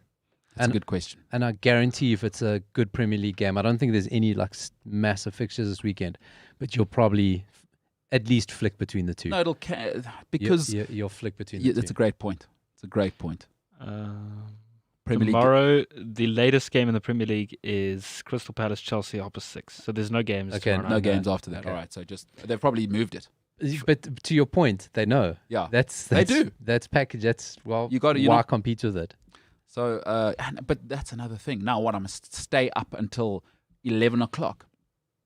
Like people are old, James. I get old. I don't like to be in bed later than 10 o'clock. I'm a bully. And listen, when you're watching United in Europa League, that's a heavy commitment on a Thursday. That's tough. That's tough. You can't maybe do that unless it's a heavy commitment. Channel 5. That is tough being a Man United fan in these COVID times. Channel 5. Oh, that is tough. What are you talking about? It was Super Sport 3 yesterday, guys. Do me a favor. Sure. Was it really? Yes, 203, guys. Come on. All right, Paolo. Disappointing. Paolo's tried to sneak in Man United a couple of times. Listen, congratulations. You beat a holiday resort 2-0. Great result. By the way, is that the most revolting dive anyone has ever seen? That was horrendous. He's such a good player. Don't do that. And you know how... It's a winner. People are probably Winners win. People are going to say I'm controversial for this. Business, baby. Winners win. It is business. Winners do. And in South Africa, whenever you are playing a team, and if you're from another country, I can't help you here. But if you're playing a team from the east or the south, always going to have a Miguel in there, right? Portuguese oak. He's got the latest Predators, or he's got the latest. What are the Nike ones? A Mercurial Vapor. You touch that oak. And he's got the perfect hair. By the way, he gets a haircut every weekend. He's on that James Ellingsley vibe. Haircut every weekend with the Ronaldo slit here. and you knew the diving was coming. And because you know what the Spanish and the Portuguese have always argued, it's smart, and the South Americans, right? The Premier League doesn't like it. But that from Bruno is... It was atrocious. He's holding his... It was horrible. He's holding his face. It was... He's holding his face. All I do is win, win. Okay. Anyway, what are our predictions for the El Clasico? All right, I went 2-1 Real Madrid. I'm going 3-1 Barca. I'm also going to go, I don't think a big win for Barca. I'm going at least a 1-0 for Barcelona. Okay, James, you said? 3-1 Barca. 3-1 Barca. And then you going Barcelona. Paolo? Narrow, but 1-0. 1. Go top of the league because Atletico will drop points at Real Betis Balompi. And then, who once had Danielson? Yes. All right. So I say 2-1 Real Madrid. James Illingsley says 3-1 Barcelona. And it'll be a tight, boring 1-0 affair, according to Paolo. Is it Dias? How do I actually say it if I was in Madeira? If you in Madeira. Yeah. Say Dias. Dias. Dias. Oh, makes me thirsty. Thirsty. Makes you thirsty. Makes me thirsty to say it. All right. On that note, let's be professional. Take an intermission, and we'll be back in a little bit. This is the MKT Show.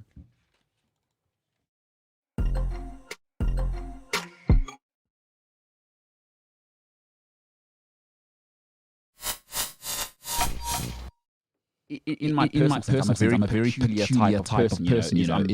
I'm very emotionally stunted. So for me, I've been through a lot of the stuff, and I made it a long time ago. Number one, I don't really talk about it. But number two is that.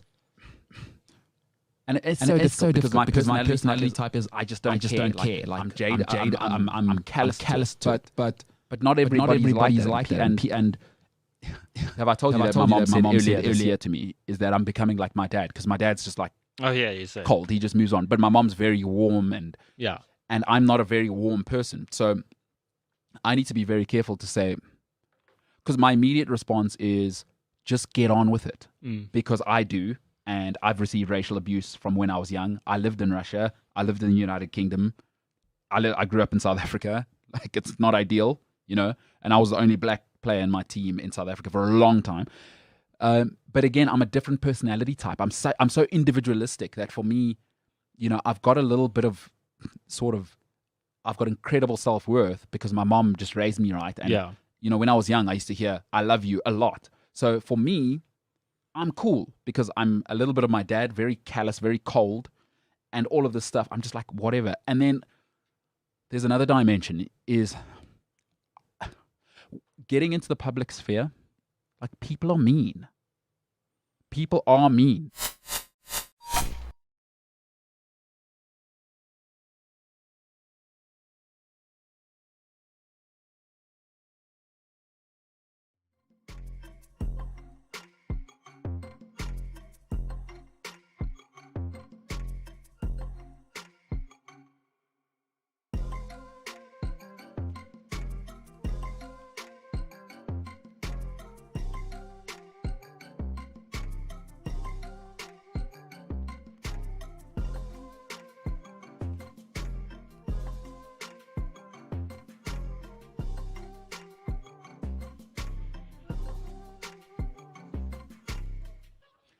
Welcome back to it. This is the MKT Show. Before we get into the greatest show or the greatest game show of all time, remember, this show is available because we're a big-time production show, professionals. I'm really into this digital production thing. We're also a podcast. So you can get that podcast on Apple Podcasts if you're a heathen, Google Podcasts if you're a heathen.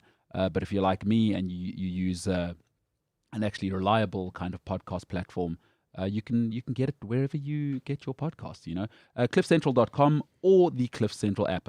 James, are you still using Apple Podcasts, or what do you use? Google Podcasts. Google Podcasts. So if you're a heathen like James, it's available there. Paolo, you are using... just whatever you use, review, rate, subscribe. I reviewed last night because you shouted at me yesterday. I mean, that shout is a bit strong. I just said, have you reviewed us? Review so that other people can find you. Find us. Yeah. Find us. If you don't review, we don't go up.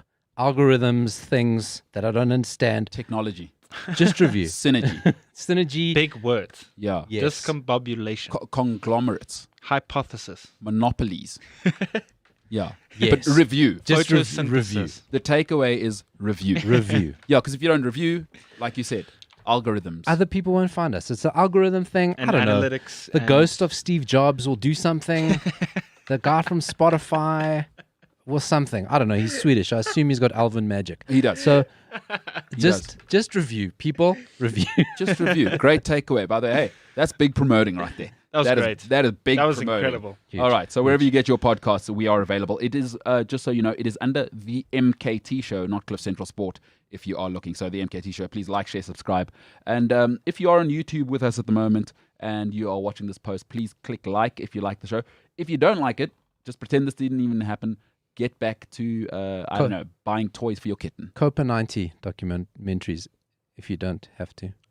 I want to see it. Did you say it's on YouTube? Yeah, Copa 90, yeah. that's it. Copa 90. Very good. The Maradona thing. All Yeah, of them. yeah. They got so many. They Yeah. got they got that one. He's a K-pop star who buys all of David Beckham's boots on auction. That What? They got a documentary on him. outrageous. It's got the most outrageous football Ooh. stories on there. Kylian Mbappe is in my face on this website. And Oh, they, that's interesting. Copper 90 is really cool because, you know, football was never meant to be a product and they're trying to show us the raw side of football. There's But real streets. yeah. So it's they've got some cool podcasts and stuff as well. Copper 90, go and support Is them. it only on YouTube or is it on this website also? They're all over. Yeah, Copper 90 is big. It's big and it's proper. All right, listen. We're a podcast. What other professional stuff should we be doing? Like, share, subscribe. Vote in the poll. Yeah, We go have to our the poll. up. The poll actually now becomes relevant for what we're about to do next. Yes. Nice segue. Great segue. Professional. Go and vote. Promote the vote. Yes. Really. Hashtag promote the vote. And that is where, James? That's on the Twitter. I'll put the link in the YouTube chat in a second. What's the Twitter handle? The Twitter handle is Cliff C Sport. That's it. And the poll for today is who will come out tops in today's game of Drogba. or Pogba. Great show. And we're moving into that. People are saying last time I think it was clear it captured a nation. It captured a nation. Look, we did say that it was on par to compete with the Olympics, and I think I heard mumbles in the streets. Hey, the about Olympics got delayed. I've never seen I'm just saying. Drogba or Pogba getting delayed. So already it's off. It's much better than the Olympics, is what I'd say. And before we do that, Oh, there's the music. That gave me a are fight. you kidding me, ladies and gave gentlemen? me a Welcome fright. to it. When you hear that epic score, if It you work in means- the business, Score. Nice. The game's master oh, has taken. the game is afoot. The game is an easy game. If you've never heard it before, there's a game called Drogba or Pogba. A 50-50 choice. Oh gosh. Big hosting. Big hosting. Huge. And a topical game. For this week's game, all the goals. Champions League goals. All of them. The game is simple. I name a goal, opposition, competition, perhaps the minute, perhaps the style of goal. And between James and Umbalelo, and yourselves playing at home, play along, play with your friends, play with your imaginary friends, play with your cat, play with James Milner. You just have to tell us Big hosting. whether the goal was scored by Drogba or Pogba. I'm ready. Maybe you will hear from Drogba or Pogba themselves, Depending on the production value. depending on how quick. Correct, James. Correct. Nailed it. Depending how quick I can get my fingers to the button to fire off Drogba or Pogba. Oh gosh. Big hosting. So, this is the third playing of the game. The scores are tied at 1-1. Umbalelo won the maiden running of Drogba Pogba. James came back last week. Plucky underdog, the youngster on the scene, challenging the crown. I'm going to stamp that out. So, Confident. as the winner last week, James goes first. Yay. Okay. Let's do it. 5. We ask 5. It is a 5 count. If you get it wrong, your opposition gets the score. Every game will end 3-2. Probably. They have so far. Algorithms. Analytics. Synergy. Photosynthesis. James, Yes. like I said, they are all Champions League games. All goals scored in the Champions League. This was scored against Real Madrid. His team lost out 4-2 eventually. He did score a goal. Champions League game versus Real Madrid, 1 goal. In the 66th minute, if that helps you. Was it scored by Drogba or Pogba?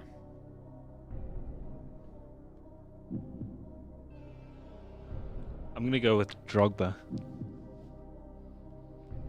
2003 for Olympique Marseille. But we Oh. still managed to win. Not playing well, but winning. Wait. Unbelievable. Was that wrong or right? There you was go. right. That confused me. That was right. Nailed it. The point of the game is not for the sound effects to make sense, You know, but for you to make sense. you know why I got that right is because I don't remember Man United playing in a Champions League. Good for a What very about long time. Juventus? Savage. Oh, that's Remember here, Pogba did play for Juventus, He and did, you're Juventus were doing well in the Champions League. So don't be thrown. Don't think Manchester United. It was just a subtle dig at you. Because 1-0 to James. Yay. Umbalelo, we're going to do the close up on you for this one. I feel ready. German opposition. German team who, sad fall from grace, are currently on record to be one of the worst teams in Europe this season, Schalke. They're going to get relegated. But badly. They They lost. I think they are on record to be worse than that Derby team. That Derby team that just sunk league after league. 11 points, huh? Schalke is a massive football club. Massive football Yeah. club. At one time, they were flying high in the Champions League. Mesut Ozil gave us Mesut Ozil. Gave us plenty of other guys. Neuer. Neuer, Manuel Neuer. They were flying high. This player, either Drogba or Pogba, big 5-0 win. He scored a number of goals in this game. But we're talking about the one on the 24th minute. Schalke 5-0 win, Champions League. In November, if that helps you at all. Sure. Was it Drogba or That clears Pogba? everything up. Paolo, I'd like to put my answer. I've gone through all my options. Well, there's only 2, but sure. It's trickier than it seems. Would you like to phone a friend? It's Paul Pogba. I'm going with Pogba. Hi, Mum and Dad. Hi, Mom and Dad. But for letting my people down. Yes. Oh, Yes. Was Didier Drogba. you are kidding me. Chelsea. Nailed it. A 5-0 win against Schalke 2014. This game gives me heart Oh palpitations. my goodness. This is for all the marbles, isn't it? 1-0. Wait, what? Was I right?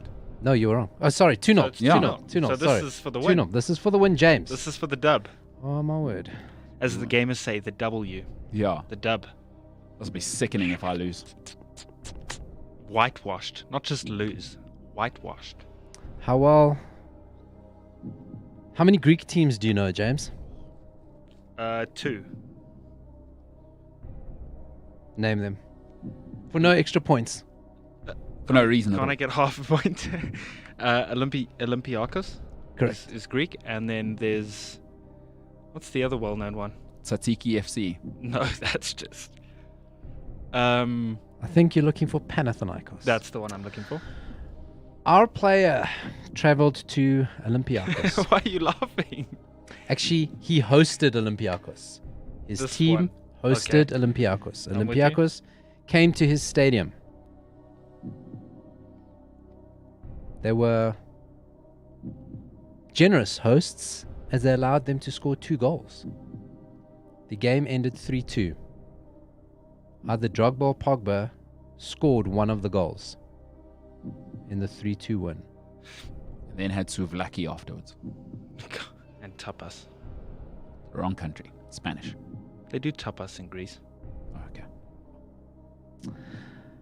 Am I supposed to give my answer now? Olympiacos. 1 goal in a 3-2 win over Olympiacos. If it helps you, I wonder if I should give this. Yes, please. The same Champions League season as in Umbulelo's question. I didn't hear what Champions League. Oh, wow. Oh, you got to listen. Poo for you. Did you say November? I know you said November. Well, you'll never know. Oh, no, that's not fair. unless He you got a year. Unless you go back. You have to listen to the podcast. Well, I mean, You've got a lead. You can either win now or you'll have some breathing space. Yeah. Pogba or Drogba for the win. I'm going to go with Pogba.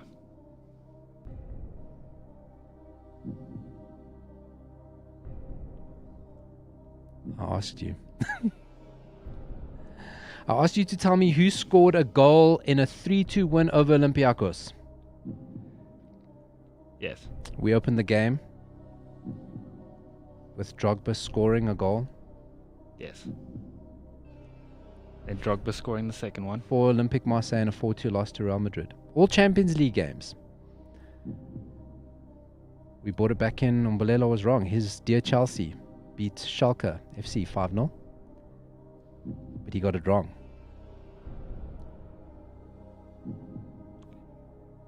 You are 2-0 ahead. My heart is racing. It's big hosting. And you've told me you think it is Paul Pogba who has scored. I'd like to lock my answer in. My word. When we were naming our results for the El Clasico, you went with Barcelona. I did. Should have gone for Real Madrid because you have whitewashed Wow. the gentleman on the other side of the table. Wow. But for letting my people down. Whitewash. It feels unreal. It is unreal. It feels genuinely unreal. You've knocked the socks off me. 3-0. Look at that. Not even an away goal. It's Can I do a thank you speech? No. Games Master has removed Can I Thank at you least have a speeches. clap? from the table. It's this one. This is the worst day of my life. I was just thinking there. Yeah, it's the worst day of my life. I've just thought about, ladies and gentlemen, you're witnessing history here.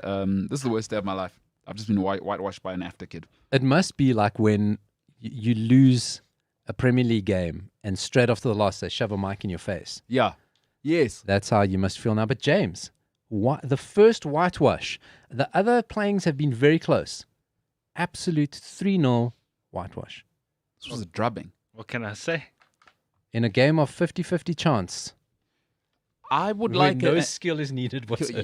Yeah. If Can we Liverpool get an can't internal win, investigation going here? why are you being a sore loser now? Well, I mean, it's a little dubious. Whitewash. I mean, look, if Liverpool can't win, I have to win for myself. All right, this has been tough. 'Cause Congratulations, James. That was impressive stuff. Also, I'll have you know that the poll favoured you. which makes sense. 57.1%. That makes sense. Well, you guys were wrong. Wow, so you're saying the voting public are always wrong, huh? That's not what I said. Wow. We have an ANC government, so evidently is. Yeah. I am not So people getting don't- involved. Trump got into power, so evidently voters Yeah. don't know what they're talking about. Hey, I plead the fifth.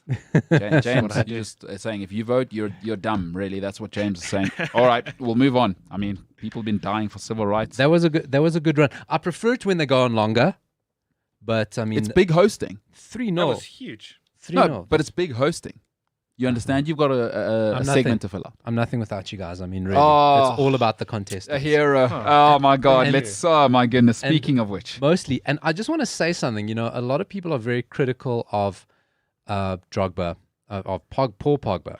Paul Pogba is saying, you know, he's played a lot of Champions League games yeah. for big sides. He's only scored 4 goals in the Well, Champions League. Doesn't surprise me. Does that mean we're not continuing with Drogba or Pogba because you were finished with all his goals? We won't do the Champions League edition. That's for sure. Well, yeah, that's like a special edition. Oh, was that all his goals? In this, I only put one of his goals in. He's only scored 4 goals. Drogba scored 44 Well, Champions League Well, goals. now you've saved enough for next time we play. I have. For I, Pogba. I never go back and tell you the ones that you didn't get, or if I won't, because I need to put those in a bank somewhere. Yeah. But only 4 goals. Makes sense. Look at that. Marquisio, Pirlo, and Vidal babysat him. That is for 2 that years. is one more than the amount that I won by in the game that we just played. Wow. On Wow. that note, yeah, that's okay. I wasn't ready Yo. for that. I'm not happy about that. He's Turning as the they like screw. to say, he's friss now. Yeah. Now he's friss. And he's turning the proverbial screw. Yo. All right, James. For all things there is a season. Well There done, is. James. Well Thank you. I'm not saying well done. I'm a terrible loser. I hated everything about that. That's the worst game ever. Catch it again next week. Big hosting though, Paolo. Great hosting. That was incredible. Oh, big hosting. Good All right. stuff. That was good stuff. That was Drogba or Pogba. I like that. We'll eventually get enough, like our production to a level where we'll actually have stings for this stuff. We should. Yeah, Drogba. I've even got a jingle. If it's Drogba or it's Pogba, say yes now and win the game. Nailed Spielberg. We even have a tune for social media with James. Are you kidding me? On the way up. By the way, we're okay. Speaking of which, we're going to go to social media questions now. So social media questions is basically where James goes on social media, and sometimes it's not questions. He just says stuff that he sees on the internet. You know, young kids. They don't. And then like he cries because of the stuff the trolls say to him. And Yeah. Oh, James says to me the other day, I can't believe somebody gave him some pushback, and I don't even think it was that bad. And No, he- it wasn't. I wasn't complaining, but And I James just was told like, you. Oh, about I can't believe it. I'm distraught. It's just changed my life. All right. It's social media with James. It's social media with James, and last night I found a couple of interesting things. James. Oh, we have to do the tune. Yeah, that's- Social media with James. James. What do I start? Cool. So last night I was minding my own business, going through Instagram, and Antoine Griezmann has just become a father for the 3rd time. Yo. That's a lot of people. What you're going to say is crazy. I know. Sorry, I'm preempting. This is nuts. Do you know exactly what I'm going to say? So all of his children were born in different years. One in 2016, one in 2019, and one in 2021. The other day. All of his children were also born on the exact same date. April 8th. No. April 8th, 2016. No, April no. 8th, 2019, and April 8th, 2021. Is that no? I promise you. Do you think he's? Footballers are creatures of habit. Like, do you think he's planned that? I thought that last night too. That is insane. That never happens. I mean, it's a big thing if like someone's birthday is on the same day as their mom's. Yeah. In a family. 3. 3 children. Listen, so when I saw this, I spoke to my wife about it, and we suspect there is a fair amount of inducing Yes. or shoving a cork back up there to keep them in. So this is not by divine intervention. This is certainly by... This is by design. So either these kids have been pumped out a few days early, or they're just like, don't eat hot food, don't walk, just lie down, don't sneeze. I think there's an element of that. Doctor, I'm having a baby. Well, open the vino. Exactly. Put a cork. Put a cork in it. I'd like to know at what point they decided to do this. Yeah. You know? That's got to be deliberate. Oh, it's usually deliberate, and the doctors were in cahoots on this whole thing. But You know this what? is not- I think it's genius because I think birthdays and like Valentine's Day is just the dumbest thing in the world. Shocker, I'm single, right? Is awesome on Griezmann's part. Just knock it all out in one day. He's super rich. Give. What, birthday parties are hard, dude. Just do one. Well, do- that's what I'm he's saying. It's mega one rich. on the same Yeah. day. That's what I'm saying. He's rich. Put the credit card, swipe it once. All the terrible parents you hate are at your house on one day. That's it. You get it over and done with because birthdays are terrible things anyway. And actually, kids' birthdays, I've noticed, are actually more for adults. Yeah, it's a cottage. They're never about the kids. It's a cottage industry. I can't stand Griezmann. I hate his stupid hair. What? As he is just as I don't know what sort of footballer he is, and obviously he's a great footballer because he's won so much and he's integral to. He's probably more integral to the French team than Mbappe. 100%. You know, His World Cup, yeah. You know, it really, really is. He's not as flashy, but and I think if he was integral to Barcelona, that'd be, I mean, well, still be second in the league. But you know, I cannot. Did you ever watch that Griezmann documentary on Netflix? Why does he have a documentary? Because he's Griezmann. He is such a douchebag. He is. I think he's a douchebag. But why does he I have a wouldn't be surprised. documentary? He's in the middle. He's probably on the beginning half of his career. It's Griezmann. He's Griezmann. I guess today you pass wind, you get a documentary. He's Griezmann. Oh, Honestly, I didn't get one. I would have had 5 since 12 o'clock. In the last 5 minutes. Antoine Griezmann has a documentary. He probably has All right. numerous. But he is such a... I cannot stand All right. his stupid head.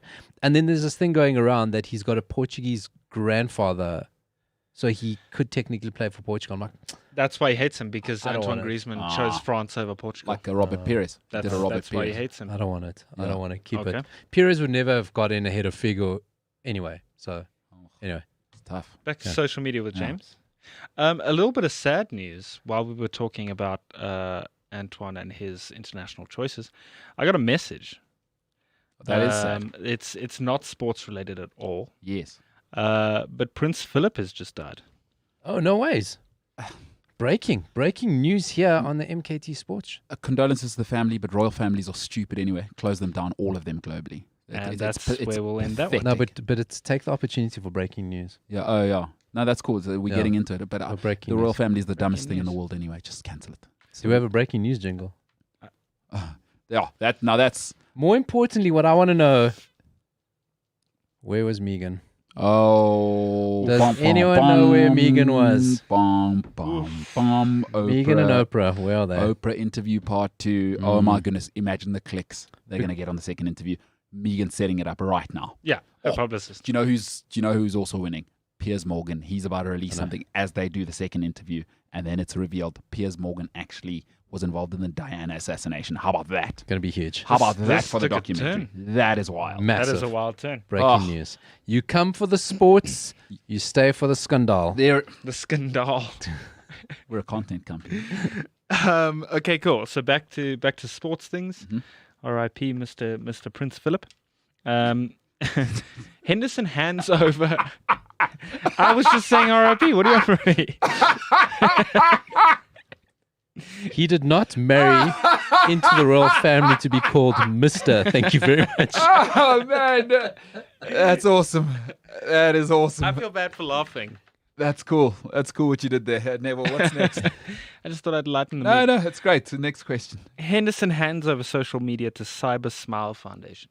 Okay. So he's handed over all of his social media accounts, Instagram, Twitter, I think Facebook also, to a foundation in the UK to make a statement about online bullying and discrimination, which I thought would be cool to bring up because we spoke about it yesterday. We did. Paolo, you have a child. How old is your child, if you don't mind me asking? She's 10. She's 10, little girl, huh? Correcto. So, I mean, I think social media is wilder for girls, just in terms of the bullying and stuff, because obviously social media, I've always thought it was invented so that girls could feel bad about themselves. I just, that's what I think, because that's all it is, right? You look everywhere, is tights and look this way, body perfect, whatever. How do you, and I mean, I don't know if you can disclose your parenting methods, but how do you deal with social media for a 10-year-old, in a girl especially? I think a boy and a girl, they're very, very different. Does she have Instagram? Does she have the Facebook and such? Or how do you deal with it? Because the abuse thing's very real, before we get back to the football side. I think what you've got to do is you've got to say, you allow kids to have social media. I think let them have social media early, because that's going to be their world. You can't close them off from it and pretend it's not there, because it's going to come. And let them learn to deal with it. And I think it's got to be like, understand that the things there aren't real. So even like YouTubers, they're not real. Their lives aren't real. That what they do is not real. It's a manufactured world, even though it looks real. It's not. So that's not real. Don't aspire to do that. Lots of YouTubers do these challenges, 24 hours without this, or wear blue for a day, or 24 hours whatever. without oxygen. And they do dumb stuff like that, and just say to the kids, you know what? It's not 24 hours. They're editing. It's camera tricks. Yeah. It's Yeah. all the tricks we know. Yeah. It's not real. But more importantly, don't look for validation through the screen. So what you see on the screen, don't make that define you. And also don't feel pressurized to respond to everything. So it's like, if you don't respond to somebody for 2-3 days, it doesn't matter. So she's got Facebook, but that's only family on her Facebook. But she's just got to get used to how to behave, see what she likes, see what she can do. And then in terms of WhatsApp, we're allowed to have WhatsApp. But again, it's only friends and family and very few friends. And then it's like, don't feel pressurized to respond to everything. And I think that's where a lot of people get in trouble on social media, myself as well, and emails or whatever. You press send, you respond straight away. It's like before you stop and you think about it. So, and I think that's the immediacy, is that thing like, I need to have an opinion right now. Yeah. That probably runs people into more trouble than anything else. And talk to me about the bullying side of it. Do you worry as a parent? Because it's interesting for me, and we'll get to Henderson's thing. I read the article. Do you worry about her getting bullied, her self-worth, or is the most you can do just teach her, don't respond to everything, and don't look for validation? Yeah, it's a self-worth. And I mean, I think it's that thing you were talking about on another serious topic in the sort of like promo we're playing in the break there. It's about having your self-worth and knowing that what other people are saying about you isn't true. And the age-old thing stands with bullies. If someone bullies you, just hit back at them. Just have a quick enough mouth to go either embrace what they're bullying you about. Go, yeah, you're right. And bullies will move, because bullies don't go after weak people. Yeah. They go after they don't go after strong people. They go after the weak. True. Is that why you guys bully me? I mean, exactly. yeah. And loads of reasons we bully you. Yeah. And Do we bully you? Is that bullying? No, I think it's all just jokes, in my opinion. Oh, well, Good. I've got news for you. No, Jazz. Yeah. We love you dearly. Yeah. Sure you do. You're growing on me. Paolo says he loves you dearly. You're growing on me. That's how I feel. So can we be friends soon? No chance. Okay. We're colleagues, and don't you forget that. But yeah. And so and I think that's just the most important thing, is that, like, you know, when you fortunately she's blessed with a quick tongue. So it's like, if somebody goes at you, just embrace it quickly. Don't be mean back to them. But if somebody says, "Oh, you've got this," or "You like that," yeah, it's cool, it's awesome, I love it. Yeah. I'll have two. You know, and then the bully will move on, because it's like, okay, this isn't a weak person here. And I know it's like, I don't know if that's the best advice, but it's like, goes like, well, you know, end of the day, like, you just got to be tough out there. The world's not going to get softer for you. You've just got to learn how to handle it. And I kind of said the same thing yesterday, and I want it to be, it's great that you here, was that for me, I understand more and more, because I'm actually I don't have much emotional bandwidth. You know, I'm not very good. I'm not a very social person. I like to do what I'm doing, and it's generally on my own. And the pandemic's kind of shown me, it's given me a little window into people near me that it looked perfect. Now it's not like that thing where you hear things on the rocks. It's bottomed out, and the wealthiest of the wealthy. Yeah. It's not even an economic thing. And for me, something I realized is that there's so many different personality types. So for me, I was telling James yesterday about, I've suffered racial abuse throughout my whole life, you know, just because of where the world was when I was moving to the northern suburbs of Johannesburg, living in the UK. God, you went to Russia. I lived in Russia for 7 months. You know, and for me, I've realized something was, my personality type is get on with it. But that's not everyone. And, you know, I hear what you're saying, and some people might say, oh, that's quite brutal advice, but that's how you're raising your daughter is, you know, I've realized maybe Jordan Henderson and guys like this, they're sensitive. To me, it was about Reece James, right? We were talking about. For me, I've always been, just get on with it. Like, I've suffered racial abuse, get on with it. But I'm now realizing, unfortunately, that isn't a transversal. Like, some people are sensitive people. And it sounds stupid to some people, but I'm really, like, emotionally stunted, is, you know, some people aren't going to respond the same. It does actually, it hits them, it hits home with certain people. Skin color, your nose is this, your eyes are this, you know, you've got a big this if you're a girl. Like, I've just seen just a whole spectrum of things which I'd never been exposed to, because I kind of stay out of people's business. I've never been a, hey, let's hang out type of person. So it's a whole new world for me, and footballers are still people, I guess, you know. What was your take on in La Liga, the racial incident last week? Yeah, that's tough. Because, I mean, if you don't know, one of the Valencia players was racially claims. You see, it's even horrible to say that. Yeah. So he says he was racially abused. Whole team walked off the pitch. The whole team came back on the pitch without him, because he insisted the game go on. Yeah. And now the player who was accused of it has come out and said, I didn't say any of that stuff. And unfortunately, Spain is a society where, you know, nothing's going to get dealt with. And I think that's a huge problem in La Liga. But what was your take on that? So what I felt uneasy with is that somebody somewhere, probably a La Liga fat cat, made everyone come back and play the game, which that should just not have happened. Look, I'm under no illusions. I said to James yesterday, people are going to be racist. But again, it's my personality type. Like I accept the world as it is, not how I want it to be. But I'm a unique personality type. Some people have a desire to see a softer kind of world. And, to some people, their desires are the reality. It's like, so to me, I'm just like, no, people are racist. Oh, okay. Well, that's the world. I live in a racist world. I am okay with that. In that case, I'm under no illusions. The money's always going to win. Yep. We can kneel and whatever. Money's going to win. So I'm not shocked by it because my expectations would never be for La Liga to take it seriously. Otherwise, Spain and Serbia and Croatia wouldn't play in tournaments. Yeah. The money's always going to win. So for me, I swallow that bitter pill to go, I love the football and life's not perfect, and there is racism. This is it. And hey, probably a good thing I'm not Martin Luther King or whatever. If he gave up, it would have been a whole different story. So I don't know. I'm so jaded by it. For me, I'm just like, it is a part of the world. That is what it is. And the money won and the money will win, which is sad, but sorry, get on with it. Yeah. And it's horrible that you have to say that, right? Is, again, something that's very interesting for me in this conversation, and I always say to my American and European black friends, is that they experience race in a very different world. I'm the majority here, So even aesthetically, I deal with it differently. If you're in America, it's, you are 2-3% of the population. You're in Europe.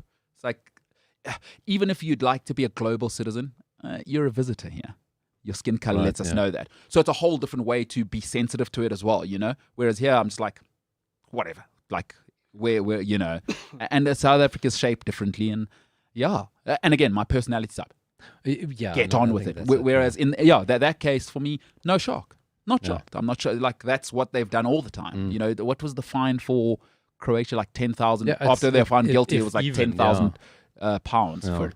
So it's tough. It's tough, And also, I want to be very careful, and you should always be careful. We call them politicians, right? Is people that offer simple solutions to extremely complex situations. Racism, as much as it's not a black and white thing. You look at the incidents with the Uruguayan at United, Cavani, right? Then there's, if you want to be a global citizen, there's cultural idiosyncrasies that we carry across the world. There are things we do as South Africans, black and white. It doesn't even matter. Huge, yeah. Which when you go to Argentina, and I learned this on my travels.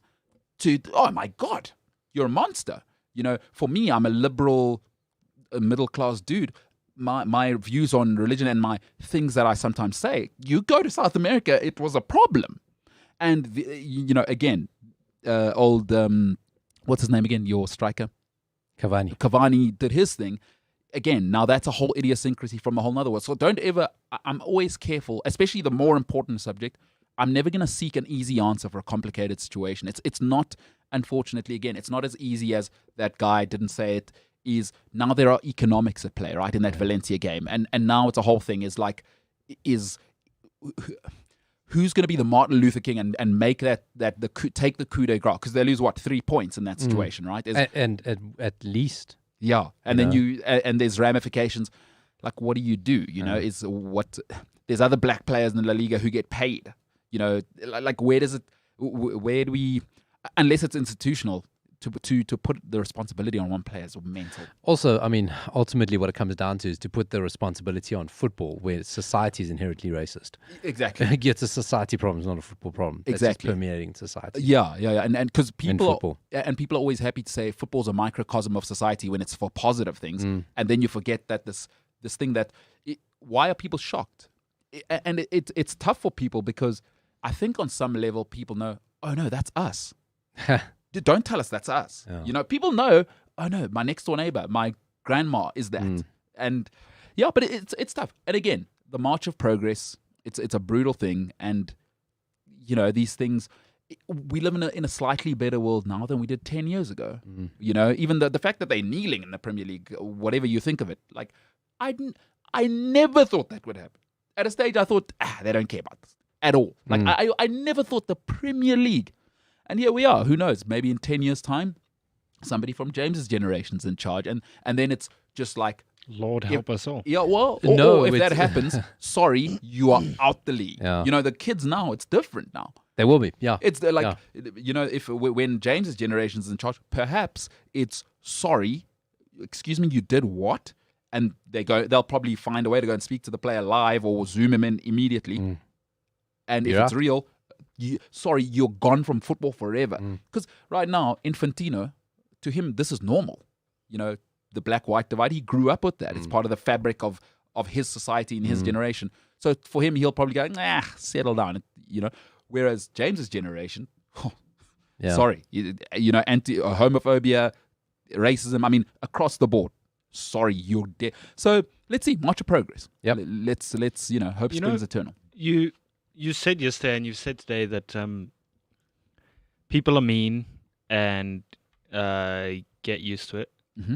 And I do understand that, but you also said that these things are going to happen. Racism is within our society and within our culture, but so a question I have for you is, why does it have to be that way? It doesn't. Why is your stance like, oh well, these things are going to kind of happen? Why isn't it? What are we doing to not let it happen? And it's a good question.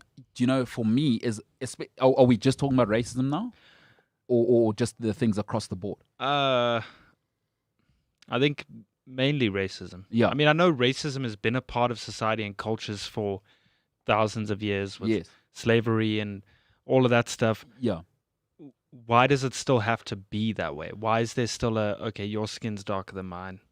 You know, I think, again, you know, we always deal with what we can see and touch. Sure. You know, in philosophy, they speak about something called the fabric of a society.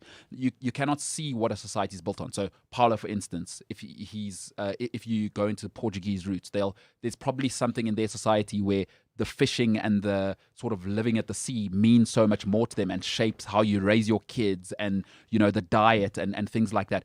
That makes the fabric of a society. And I just think in the fabric of the society in 2021, we are where we are. And I just don't think we can advance quickly enough for these things to be solved, because it's woven so deeply in how people are raised. It's like you don't, that level of conditioning is actually it's not a passive thing. It's so deeply woven into little things you've been hearing since you're 2 years old around you. You didn't even realize that stuff was going in. And now, of course, that's the way you behave. It's almost not a choice you have. It's so deeply ingrained neurologically into you. I just think, for me, it would cause me too much pain to go, I hope for change. And I guess it's a defense mechanism for me. It's like, okay, well, this is how it is. Harden up, son. You know, it's probably a defense mechanism personally, rather than because if I really want to deal with it, it's complicated now. Every time there's racial abuse, I've got to go to that person and go, listen, lady, ma'am, guy, here's how I'm feeling about this thing. That's a bit of a mission, because it happens a lot, you know? So, yeah, it's a good question, and it doesn't have to be this way. And again, my sort of approach to life is, the world is not how I want it to be. The world is as it is. And I see no evidence of this thing changing through my eyes. So, you know, I find my little space to be okay with it. And it's horrible. Sure. It's and again, for me, it's not just the racism thing. You're right. I'm across the board on some of this stuff, that it's horrible. And maybe I just don't have the emotional capacity to even start to know what to do. Yeah. So I just hide at harden up. Yeah. You know? So I'm not saying I'm right, by the way. I do agree with you. It doesn't have to be this way. And you're asking a magnificent question I don't actually really have an answer for. Yeah. Got to be the change you want to see in the world. Am I right? Amen. Who was that? Mahatma Gandhi, huh? I was going to Google who said it before I said that while you were still talking, but then I just... Gandhi. I think that is Gandhi. I'll gamble on that. It might be, actually. Yeah. Okay, cool. Happy days. Yeah. Everyone good? That was a good conversation. That was a good conversation. This show will be anything from Drogba or Pogba to society's absolutely deep-lying issues. To Mr. And royal family. And to Mr. Prince Philip. Right? Yeah. I did not go to King's School for 12 years to be called Mr. Thank you very much. Mr. Prince Philip. Okay, I've got two more things. All right, let's get into it. Actually, three. One's really short. This is I'm so Oh, sorry it's about unprofessional, that. hitting the Good mic, Lord. This is all it is, nothing major. Kylian Mbappe has officially told PSG that he will not renew his contract. His current deal runs out at 2022. Oh, hold on. That's a problem. So he's... Oh, So man's out the door. Paolo, you're on a game show now. Can they afford to pay both of them another deal? Who are we talking about? Neymar, Mbappe. What do you do? Do you... No, they can't afford to pay both, yes. So what do you say? What do you think the problem with Mbappe is? He doesn't like that Neymar's the poster boy? No, I think it's just he's just got to move on. He wants to play serious I think football. it's inevitable that he will want to go test himself in a better league. I think he wants a challenge. Where does he go? Premier League. I think he knows the Premier League is where it is. But then when do they make a move? Because 2022 means that he's going into Bosman, yeah. effectively in January he can sign a pre-contract to move Anywhere he likes. anywhere he likes. Yeah, 6 months. So, yeah. So what? The deal runs out?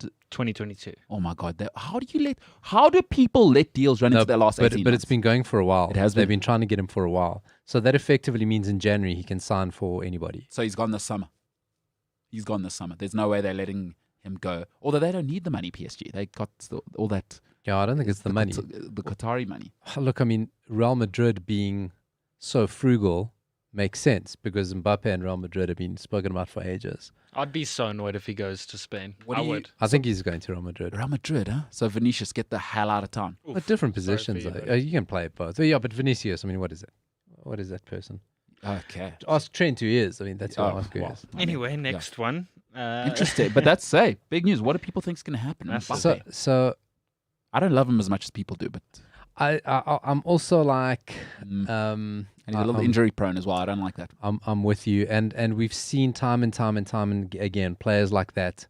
They'll pick up one, and it just rolls and rolls and rolls and rolls. And it's such a big part of his game. You know, he's That not acceleration. Like, he's not like Leo Messi, where he's got that technical ability to hit the 60-yard ball. Like if he loses a stride of pace, it's like Fernando Torres. It's what happened to Torres from Liverpool to Chelsea. He had that massive, again, that hamstring injury, and then he was a good player. He wasn't El Nino. Oh, El Nino. I miss hearing that Yeah. in a Liverpool shirt. No titles because Gerrard slipped. Cool. Oh, that was Suarez, huh? So we got a comment on yesterday's episode. Okay, what did they have to say? Captain Cook commented, Good stuff.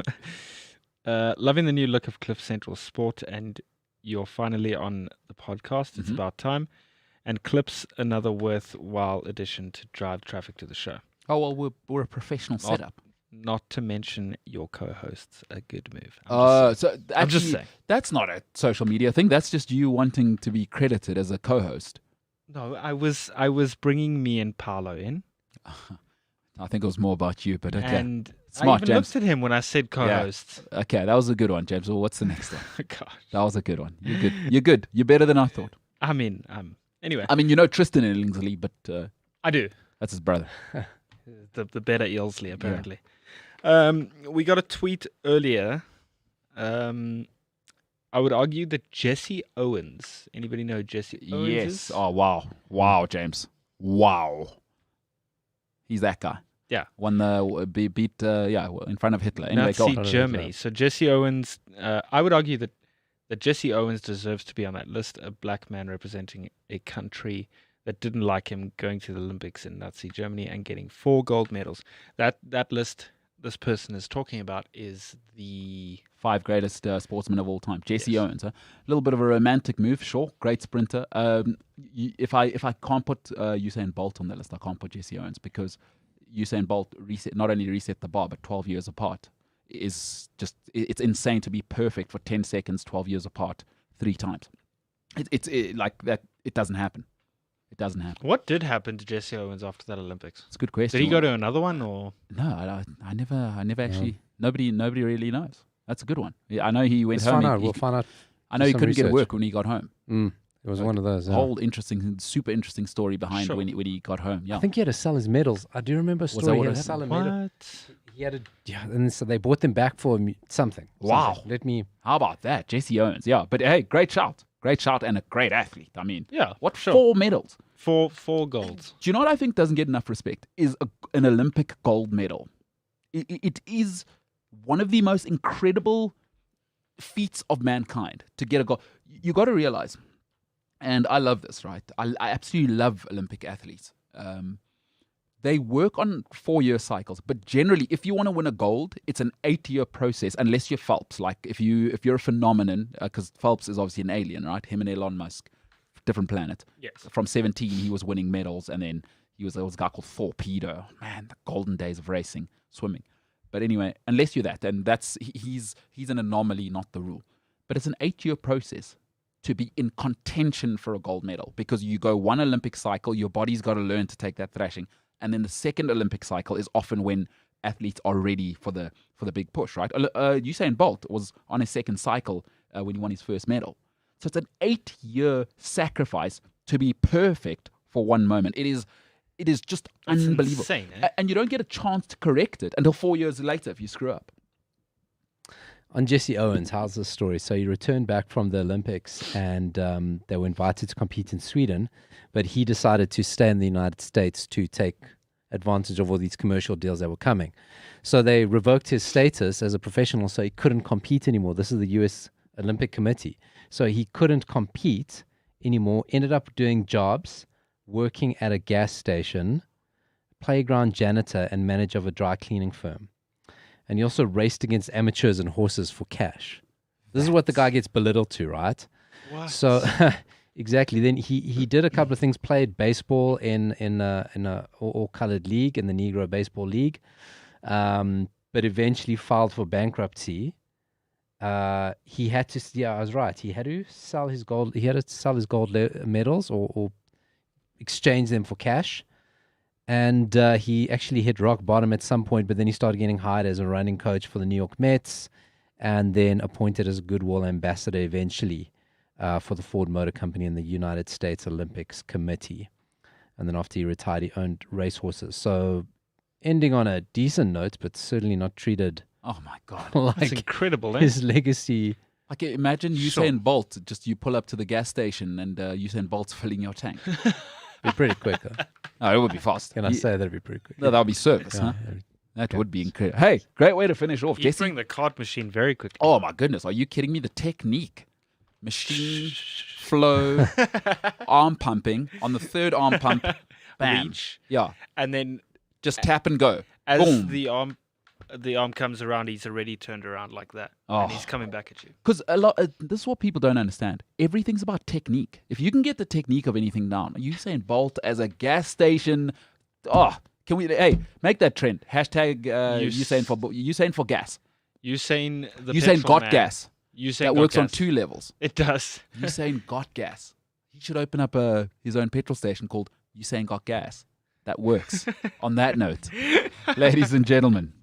Let's make sure we respect our heroes. Oh yeah, respect your heroes. On that note, hashtag Usain Got Gas. Again, before we go, this has been a good show, good week, gentlemen. It's been a good week. Paolo, you're looking good. What are you up to this weekend? I don't know. Manchester United play Spurs. Oof, that's happening this So no weekend. big games this weekend. Revenge for the 6-1. And that's it, I think. United Spurs, huh? That's it. Oh, Is that what day is that happening? Saturday or Sunday? Sunday 5:30. you in there. So top 2 secured.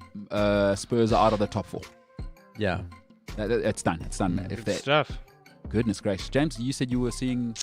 Old work colleagues tomorrow for lunch. All right, Very From nice. there, I'm not very sure what my plans are. sure. No, your girlfriend, go to hell. You don't want to spend time with someone you love, huh?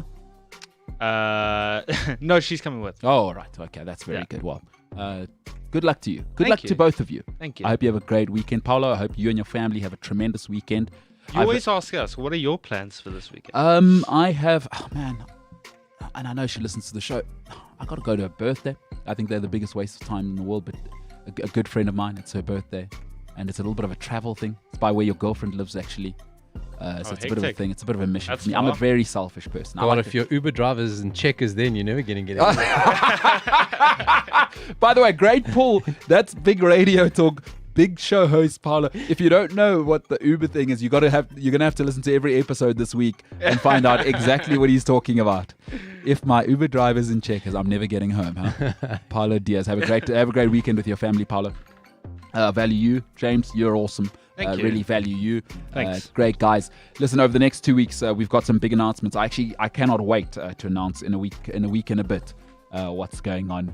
But both these gentlemen you'll see plenty of their faces, and the MKT show will be, it'll grow. And I want it to be this. It must just feel like you hang out with your besties. You know what I mean? And that's what I want to create. Positive environment, have some laughs. And by the way, we are a sports show. Remember to like, share, subscribe on every single podcast platform. CliffCentral.com, Cliff Central app. Otherwise, wherever you get your podcast, please like, share, subscribe, and review us. I'm not greedy. You know what? All I'm asking for is 6 stars. Can't do 6, not a greedy guy. Do 5. Click on 5 stars, and that'll be us. And leave a review. Love James' beard. Let me give you some examples of a review. I love James's beard. I love Paolo's voice. I hate MKT's face. You know, these are the things you can put as long as you review.